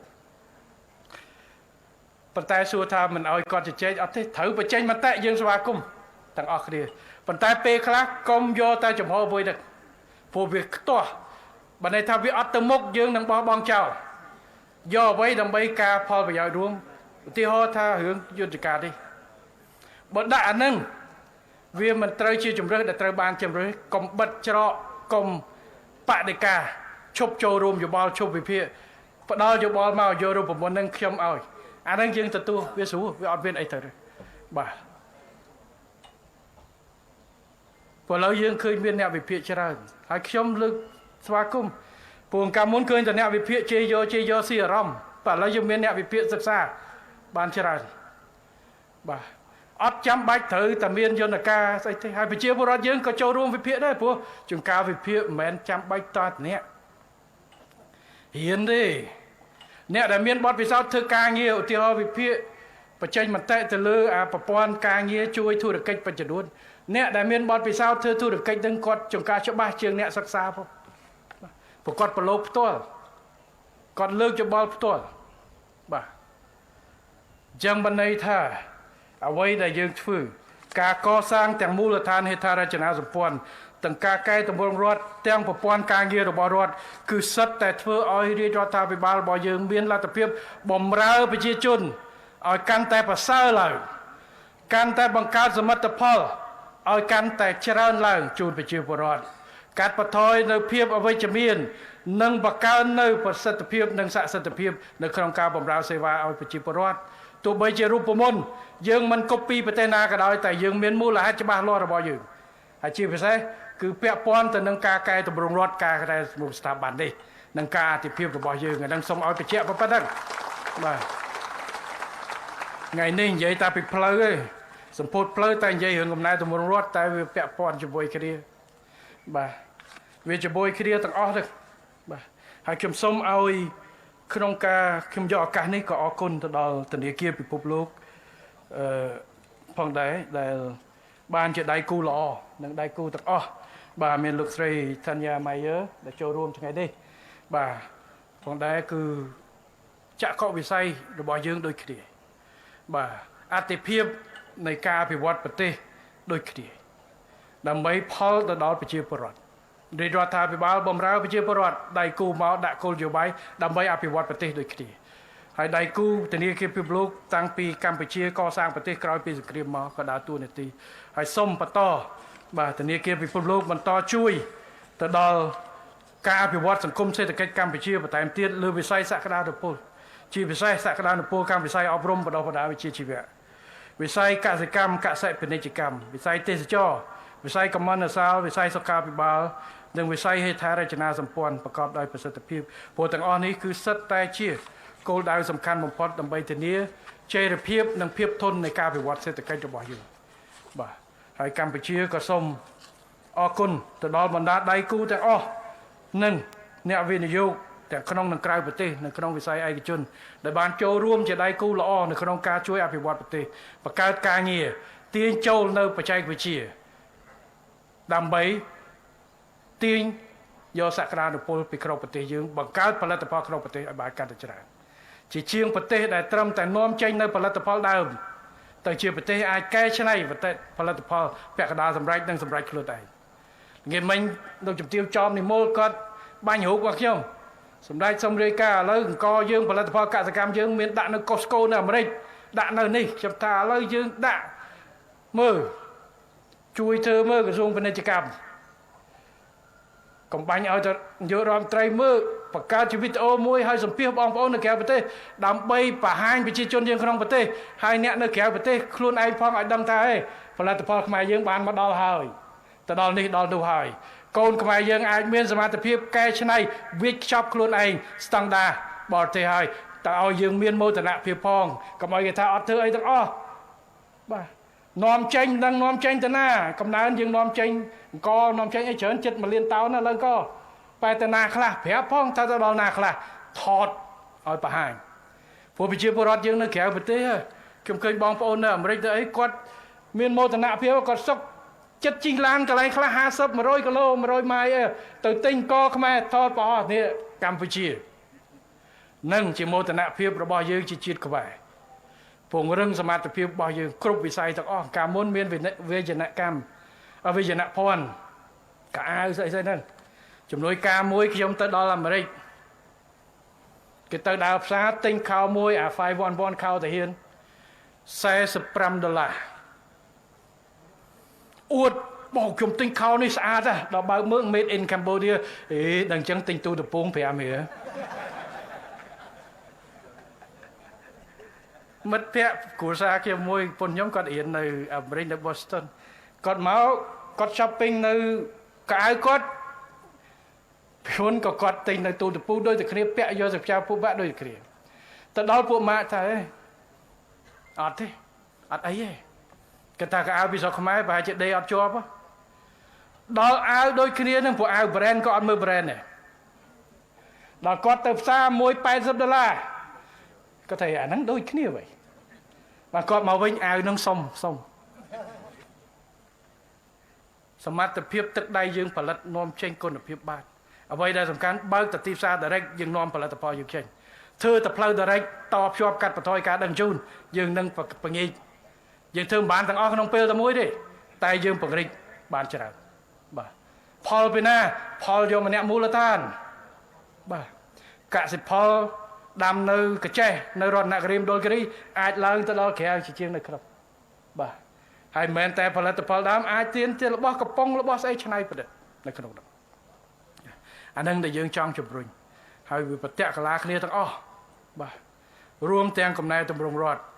បាទអានេះដែលប្រធានបទព្រឹកនេះគឺពាក់ព័ន្ធប្រតិកលាគ្នាបាទអញ្ចឹងជាថ្មីម្ដងទៀតនៅក្នុងគោលបំណងឥឡូវបន្តនេះគឺពន្លឿនការវិវត្តដឹកជញ្ជូន logistics រៀបចំបរិយា ការវិនិយោគទេសចរនិងបរិស្ថានមានគុណភាពសូមអនុសាសន៍ចំនួនដល់ក្រសួងសាធារណការដឹកជញ្ជូននិងក្រសួងស្ថាប័នពាក់ព័ន្ធផ្សេងដូចគ្នាទី1ត្រូវ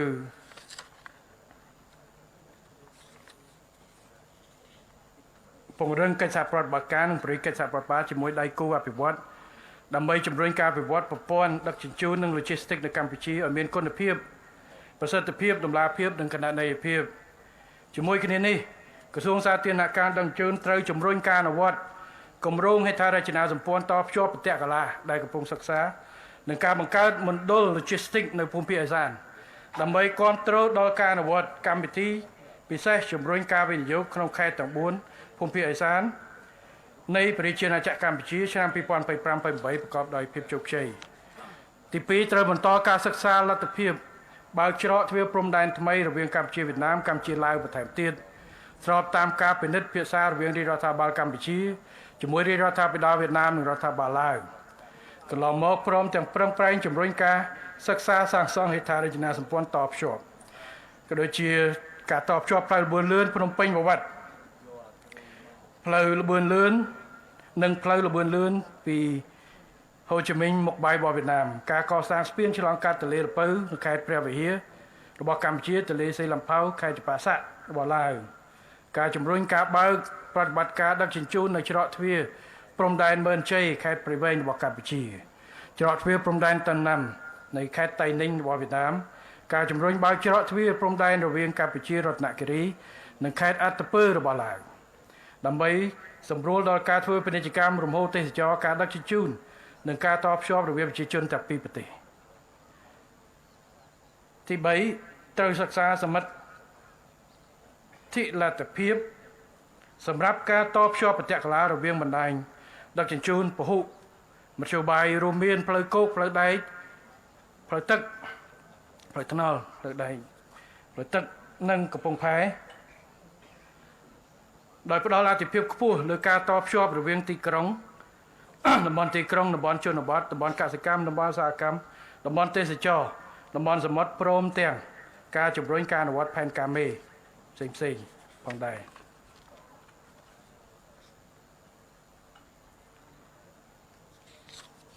ទី4ត្រូវយកចិត្តទុកដាក់ខ្ពស់ក្នុងការកសាងនិងការត្រួតពិនិត្យបច្ចេកទេស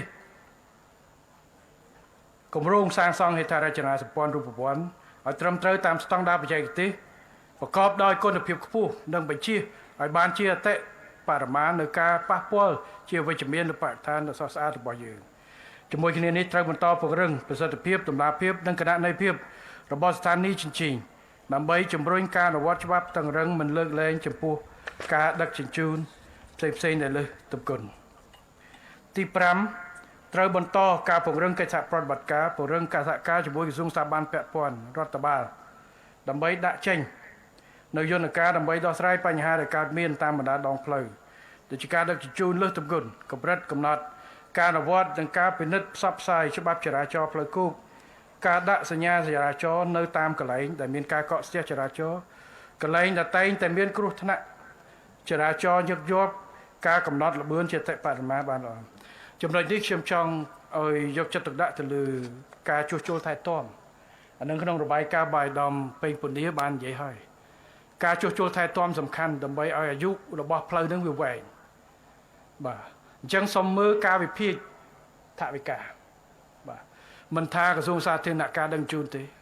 ក្រសួងអភិវឌ្ឍជនបទគេមុនសួរទៅអាដាមឆៃរដ្ឋសែនក៏យើងមានតិចបាទទៅពិនិត្យមើលហ្នឹងព្រោះចង្កាលតម្រូវការផ្លូវថ្មីមានច្រើនហើយចង្កាលថវិកាយើងមិនមានច្រើនយើងបង្កើនច្រើនក៏ដោយតែត្រូវមើលអាស្អីតែមានស្រាប់ទេតែគិតពីឲ្យវាឲ្យមែន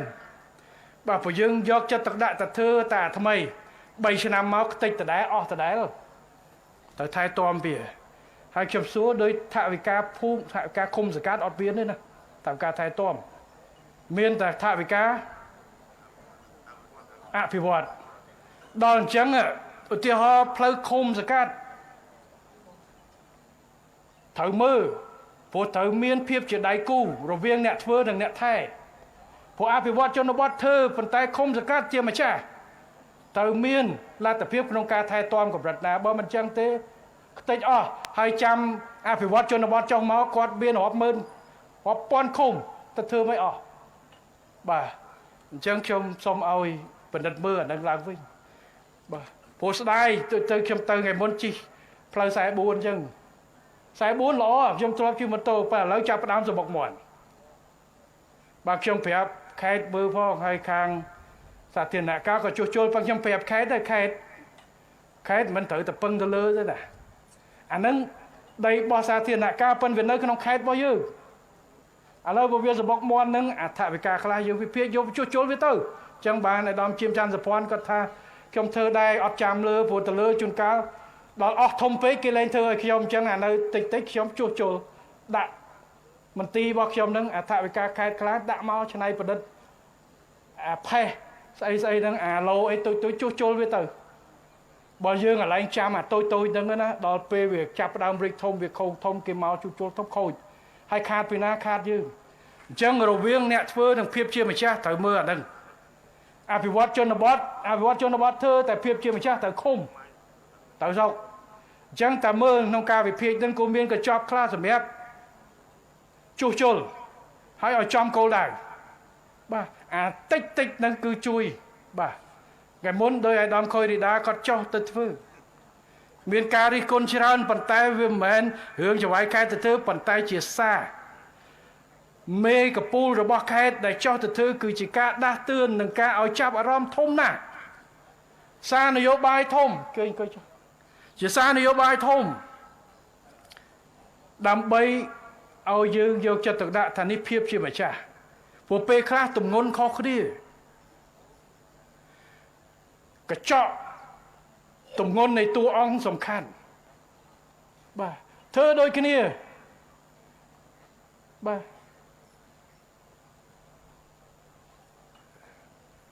ធ្វើដូចគ្នាអាហ្នឹងដូចរឿងកំ pl អញ្ចឹងណាឲ្យពាក់មីនិយាយអីក៏គេសើចដែរព្រោះតួអង្គហ្នឹងគេចាំតែសើចរួចទៅហើយគេចាំតែមើលរួចទៅហើយតែឲ្យអ្នកផ្សេងខំកំ pl អាហ្នឹងដែលមិត្តភក្តិខ្ញុំម្នាក់វាដើរតាមខ្ញុំវាតាមវាឯងមើលអត់យុត្តិធម៌ហ្មងណាពេលមេឯងពាក់បៃជើងផ្ទាត់គេថាមេឯងសាមញ្ញណាដល់ខ្ញុំពាក់បៃជើងផ្ទាត់គេថាឯងធ្វើដូចកាខៀវមែនទេហ៎ពេលដែលមេឯងពាក់បៃជើងហ៎ចេញនិយាយលេងទេប៉ុន្តែអត់ទេការដឹកនាំគឺត្រូវពីលើមេតបលើការងារទូចនេះគឺត្រូវទម្ងន់ដើម្បីយើងជាចលនាមិនមែនចង្វាយខេត្តគាត់ទៅធ្វើផ្លូវគ្រប់កន្លែងទេប៉ុន្តែជាសារនយោបាយអំពីការចាប់អារម្មណ៍ជូនទៅដល់ប្រជាពលរដ្ឋនិងមន្ត្រីក្នុងខេត្តដើម្បីយើងយកចិត្តទុកដាក់គាត់ប្រហែលជាបានដាក់គោលដៅរួចទៅហើយណែនាំក្នុងអង្គប្រជុំឲ្យថាឃុំអីណាមើលចុះជុលអីទៅណែខ្វះស៊ីម៉ងខ្វះអីសួរខ្ញុំសួរក្រុមការងារយើងតម្លាក់ឲ្យហើយខ្ញុំនឹងចុះទៅបង្ហាញមកកន្លែងជួនកាលគាត់ធ្វើអញ្ចឹងដើម្បីបំផុសការចាប់អារម្មណ៍បាទកន្លងទៅដូចខ្ញុំទៅក្នុងផ្សារទៅមិនមែនខ្ញុំទៅដើរជំនួសឯដំហួតហាក់ទេតែយើងចុះទៅដើម្បីការចាប់អារម្មណ៍តែគ្រប់សហគមន៍ដែលមានការវិវត្តនឹងមានច្រើននៅទូទាំងប្រទេសក៏ធ្វើបាទហើយសម្រាប់ខ្ញុំក៏ជាហេតុផលមួយដែលយើងអាចសុំមេយើងពីផ្ទះចេញបានយល់ទេនៅផ្ទះមានមេនៅផ្ទះវិញទៀតចេញទៅណាមិនស្រួលទៅស្អីអូទៅមើលការអភិវឌ្ឍវិស័យទេសចរណ៍អូទៅចោះតែបើទៅអត់មានហីទៅកំសាន្តណាបាត់ credit អស់ឥឡូវហ្នឹងថ្ងៃមុនខ្ញុំនិយាយរឿង credit ទៅមានចំណេញច្រើនណាស់ណាមិនមែនចំណេញខ្ញុំទេចំណេញប្រពន្ធតែណែមើលគាត់រវល់គាត់នេះឲ្យគេឃើញដាក់ឌឺប្តីគេនៅហ្នឹងសំបីតែសម្ដេចក៏មានពេលនាំប្រពន្ធទៅយក credit នៅការីរ៉ូមចុះលោកប្តីគេដាក់ឈ្មោះនៅហ្នឹងតើរវល់យ៉ាងណាអ្នកខ្លះប្រុសគេអន់ចិត្តវិញតាំងធ្លាប់តែមានលេះរវល់ឥឡូវទៅលែងបានហើយគេមិនសមវិញពុនខ្ញុំគេទៅអីអូអារឿងផ្សព្វផ្សាយមិនមែនតតែផ្សព្វផ្សាយ CNN នេះបានឥឡូវនេះគឺផ្សព្វផ្សាយធំគឺ social media របស់យើង ក្មួយបង Gen Z ក្មេងៗនេះជួនកាលនៅក្នុងនេះមានពីណាមើលមានពីណាមាន Facebook account មាន follower លើសពី 10,000 នាក់អត់មើលលើកដៃបងតិចអ្នកមើល 10,000 ណាអ្នកខ្លះរាប់លានគ្រាន់តែស្អីអាមច្ឆា Strawberry ហ្នឹងគេប្រហោះដោយទាំងប្រពន្ធខ្ញុំក៏ទៅដែរមួយពួកម៉ាក់គាត់ផ្អើលដល់គាត់ទៀតបាទហើយសួរអាហ្នឹងស្លែទេហើយអ្នកនៅអង្គរហ្នឹងមួយថ្ងៃគាត់ត្រូវដងចេញម្ដងព្រោះកំទុកយូរវាលួយប៉ុន្តែដល់វាល្បីពេកទៅគេថា3ថ្ងៃខ្ញុំដងម្ដងការបង្កើតការចាប់អារម្មណ៍អញ្ចឹងបានយើងមានកោះត្រង់យើងមានព្រែកកាពីយើងមានវាអានតិចហ្នឹងសំខាន់ណាស់ណាមច្ឆា Strawberry ស្អីឆ្លងភពឥឡូវបាទឆ្លងភពស្អីបត់អោកសគុណកញ្ញាបាទឥឡូវគេឆ្លងហើយខ្ញុំមិនដឹងជាអាហ្នឹងឆ្លងភពស្អីគេប្រពន្ធគេថតមួយមកគេថាឆ្លងភពហើយយើងក៏ share ទៅដល់ក្រោយមកបានឃើញក្មេងៗហើយទាំងបងប្អូនយើងគាត់ទៅថតលាកពាក់កៅអៅបុរាណខ្មែរថតរត់មកដល់ frame ហ្នឹងគេបិទអាហ្នឹងគេចេញនៅកន្លែងផ្សេងអានទិញចឹងបំផុសឥឡូវទៅមើលទេសចរនៅសៀមរាបរដូវបៃតងឆ្នាំនេះខុសពីឆ្នាំទៅដោយសារប្រមាណហ្នឹងឡានឡើងណែនហើយឥឡូវថ្ងៃសៅរ៍អាទិត្យណែនឥឡូវនេះថ្ងៃច័ន្ទក៏ណែនដែរហើយសួរពីណាមិនមែនបរទេសពីក្រៅទេក្មេងៗខ្លះពីស្វាយរៀងប្រពន្ធខ្ញុំសួរ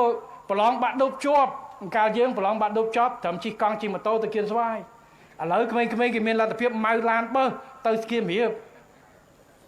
ទេសចរក្នុងស្រុកច្រើននៅកំពង់សោមដូចគ្នានៅខេត្តដូចគ្នាឥឡូវហេដ្ឋារចនាសម្ព័ន្ធអានឹងល្អបង្កើតស្អីមួយឲ្យផ្ទុះទៅបាទឆ្លងភពពីសៀមរាបមកដល់ព្រែកកាពីទៅបាទចុះយើងមានរឿងស្អី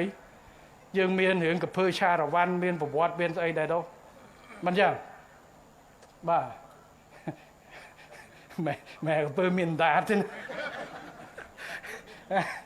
ភ្នំអីភ្នំសពកលីហ៎យើងមានសពកលីមានអីដែរមានប្រវត្តិមានបាទថតហ្នឹងណាបាទថ្ងៃមុនខ្ញុំទៅសពកលីមួយមាននៅហានជ័យខ្ញុំទៅវត្តហ្នឹងឃើញអំពើមានដាត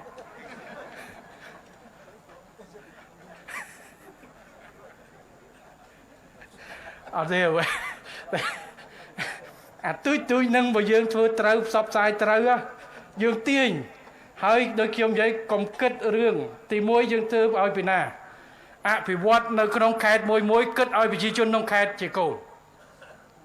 កន្លែងតែអ្នកខេត្តមកឃើញស្អាតកន្លែងដើរលេងកំសាន្តស្អាតហើយអ្នកមកពីក្រៅខេត្តក៏ជប់លេងដែរ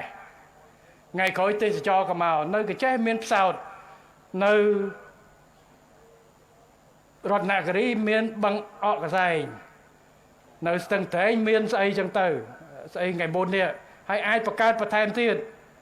នៅកំពង់ចាមយើងមានក្រៅពីហាងត្មាប់យើងមាននៅកំសួននៅកំពឥឡូវឃើញបាក់ច្រើនឲ្យមើលបាទហើយនៅបៃវែងដូចធ្វើស្អីដែរនៅកដាលហ្នឹងខ្ញុំអត់បានថាជីឃើញថតប្រហោះដែរកន្លែងចំោះជ្រូកហ្នឹងឃើញធ្វើបានសួននេះល្អកន្លែងហ្នឹងច្រើនរៀបចំសួននៅកញ្ចេះនេះនៅមាត់ទន្លេទេឃើញរៀបបានល្អបាទអត់បាក់ទេហ្នឹងហើយបាទព្រោះកាលមុនថាទឹកបុកអីមកចំមុខទឹកមិនប៉ិនជាងរៀបទេសចរខ្ញុំមកអាសានៅអូតែ Dolphin នេះកាលពីក្មេងបាទមិញចុះមកចំណែនមួយអាដាមយូសន្លងអីខ្ញុំតាពូអាការខ្ញុំនៅជើងគោកទៅណាមានលេសទៅមកយប់មុនឡោតជួបជុំបងប្អូនឥឡូវអស់លេសហើយពូនៅសុបាយជាងខ្ញុំចុះគាត់មកមុនគាត់ជុំគ្នាគាត់អូបបាយស្ដាប់ភ្លេងអីចឹងទៅសុបាយតែបង្កើតកន្លែងនឹងច្រើនគឺជាកិច្ចការល្អនៅភ្នំពេញយើងឥឡូវរៀបចំពលានមហោចារហ្នឹងដាំទៀតសួនអីទៅបើកសង្គមថាអាចភ្ជុំជាមួយអីនេះចាប់ដើមហើយនៅខេត្តផ្សេងឥឡូវបាទមានខ្លះគេដាក់នៀកខ្លះគេដាក់សេះសមុទ្រ ខ្លះដូចកែបឯមានក្តាមហ៎បើក្តាមនឹងតន់ចេញបាញ់ទឹកគេមើលសិតឆ្នៃក្តាមយើងទៅជាក្តាមតែបាញ់ទឹកបាញ់ភ្លើងខ្ញុំដឹងយើងតាក់ទាញទៅមានអីខេត្តសមុទ្រស្រាប់ហើយកោះកុងមានគុនឆាងគុនផែនប្រដោគុនឆាងគុនផែនមានអីចឹងទៅកពោតឃើញគេបង្កើតឆ្នេរសពនិមិត្តស្អីចឹងទៅបាទខ្ញុំថានេះគឺជាដំណើរការល្អព្រោះមុនគេប្រជាជននៅយើងទៅហើយរឿងទេសចរក្រៅរឿងមួយប៉ុន្តែផាសុខភាពសោភ័ណភាពសម្រាប់អ្នកកចេះយើងធ្វើនៅនេះគឺសម្រាប់ជាគោលដៅអធិភាពធំតានៅមកហើយកន្លែងអ្នកផ្សេងគេទៅបោហើយបាទនេះគឺជាអ្វីដែលយើងធ្វើហើយតាមខេត្តមួយយើងធ្វើដូចគ្នាបាទនេះគឺជាកិច្ចការល្អហើយខ្ញុំទៅឃើញថ្ងៃមិញនៅរតនគិរីដំបងខ្ញុំស្មានតែមានបឹងអកតែមានបឹងកសៃនឹងទេហើយមានរូបអរូបអីងាយមិញឃើញគេមានស្ពានជាប់និស័យមួយទៀតអញ្ចឹងគេហៅស្ពានអីណា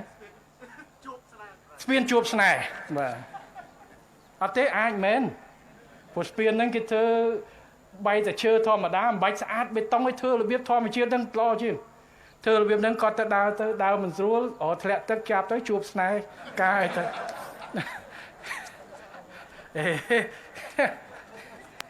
ណែ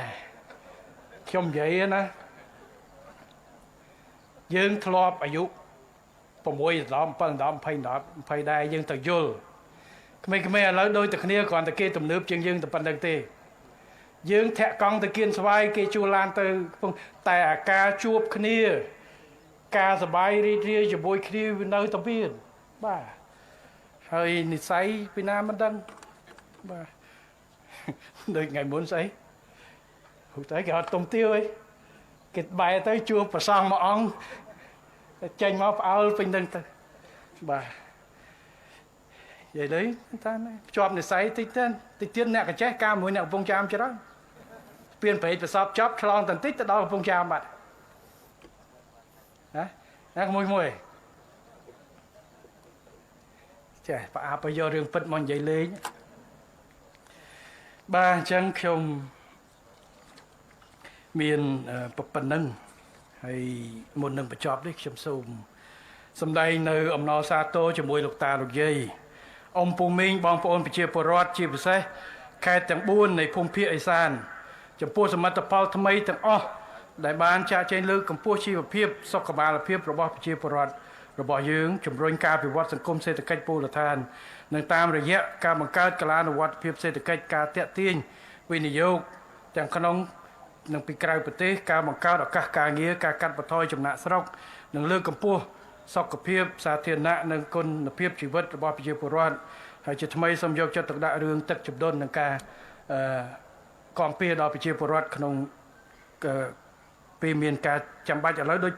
ពាក់ព័ន្ធលេខ4ខេត្តដើមខ្សែបាទកចេះពងចាមត្បូងឃ្មុំហើយស្ទឹងត្រែង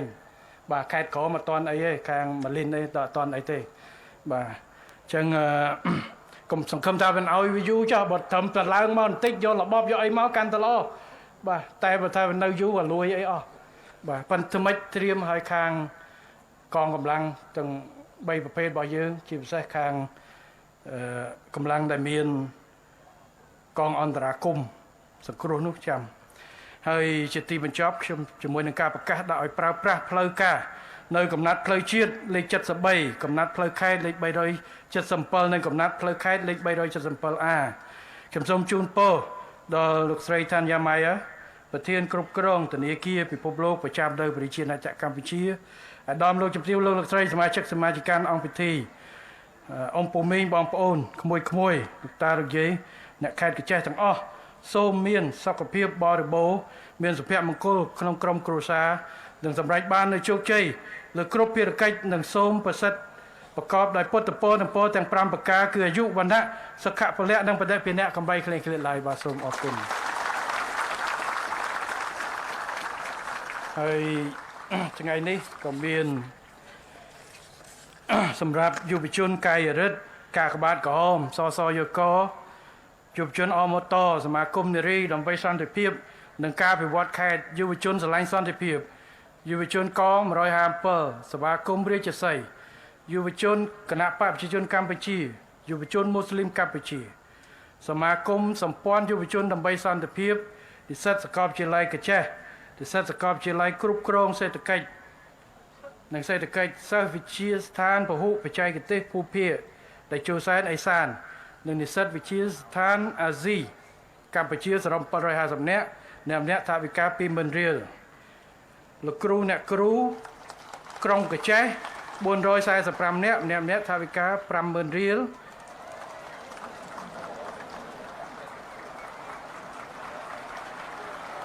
សង្ស័យលោកគ្រូអ្នកគ្រូមានផែនការជប់លៀងខ្លាំងជាងសិស្សទៀតសូលជួនវិទ្យាល័យសម្ដេចតេជោហ៊ុនសែនក្រុងកចេះវិទ្យាល័យព្រះមហាក្សត្រីយានីកុសបៈវិទ្យាល័យខើប៊ុនសុងក្រចេះក្រុងថវិកាមួយវិទ្យាល័យ 2 លានរៀលសាកលវិទ្យាល័យកចេះថវិកា 5 លានរៀលវិទ្យាស្ថានពហុបច្ចេកទេសភូមិភាគដែលចូលសែន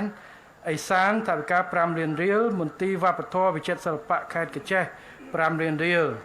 សាលាក្រុងកចេះ 2 លានក្រុមគ្រូពេទ្យប្រចាំអង្គពិធី3 លានរៀលហើយក្រុមតន្ត្រីសម័យថវិកា 10 លានរៀលផងដែរហើយនៅនេះមានសិល្បករសិល្បករនេះមកច្រើនណាស់មានអ្នកនាងមេងកែវពេជ្រចិន្តាលោកស្រីឆោមជវិនបងជវិនបងឯមីងតែហៅមីងប៉ុន្តែក្មេងទេតែហៅបងអ្នកស្រីសួនចន្ទថាបាទអរគុណលោកតាន់តូរ៉ាលោកប៉ិនគ្រឹស្ណាលោកសួនពិសិដ្ឋកញ្ញារស់ខេមរិនកញ្ញារស់ធីតាអ្នកនាងមីងសារ៉ាលោកកណាពេជ្របាទលោកអិនច័ន្ទរតនាបាទលោកអឹមច័ន្ទម៉ាចហើយលោកអ្នកស្រីយូសុកធាបាទអរគុណច្រើនណាស់បានជើញមកចូលរួមមានឆ្លងស្ពាននៅបាទមកដល់ហ្នឹងហើយឆ្លងទៅខ្ញុំជិះទៅមួយឆ្លងអត់កើតហើយតន្ត្រីអង្គសម័យអង្គភាពចាំពេទ្យកម្ម6នាក់តារាចម្រៀង7នាក់ផងដែរបាទសូមអរគុណទាំងអស់គ្នាបានចូលរួមនេះបាទទៅពហិតស100ផងកុំភ្លេចចក្រពីនៅក្នុងស័ក្តិសិទ្ធព្រោះខ្ញុំមានរឿងតែខ្ញុំអត់ប្រាប់រឿងអីទេមិនប្រាប់គេអស់ហើយ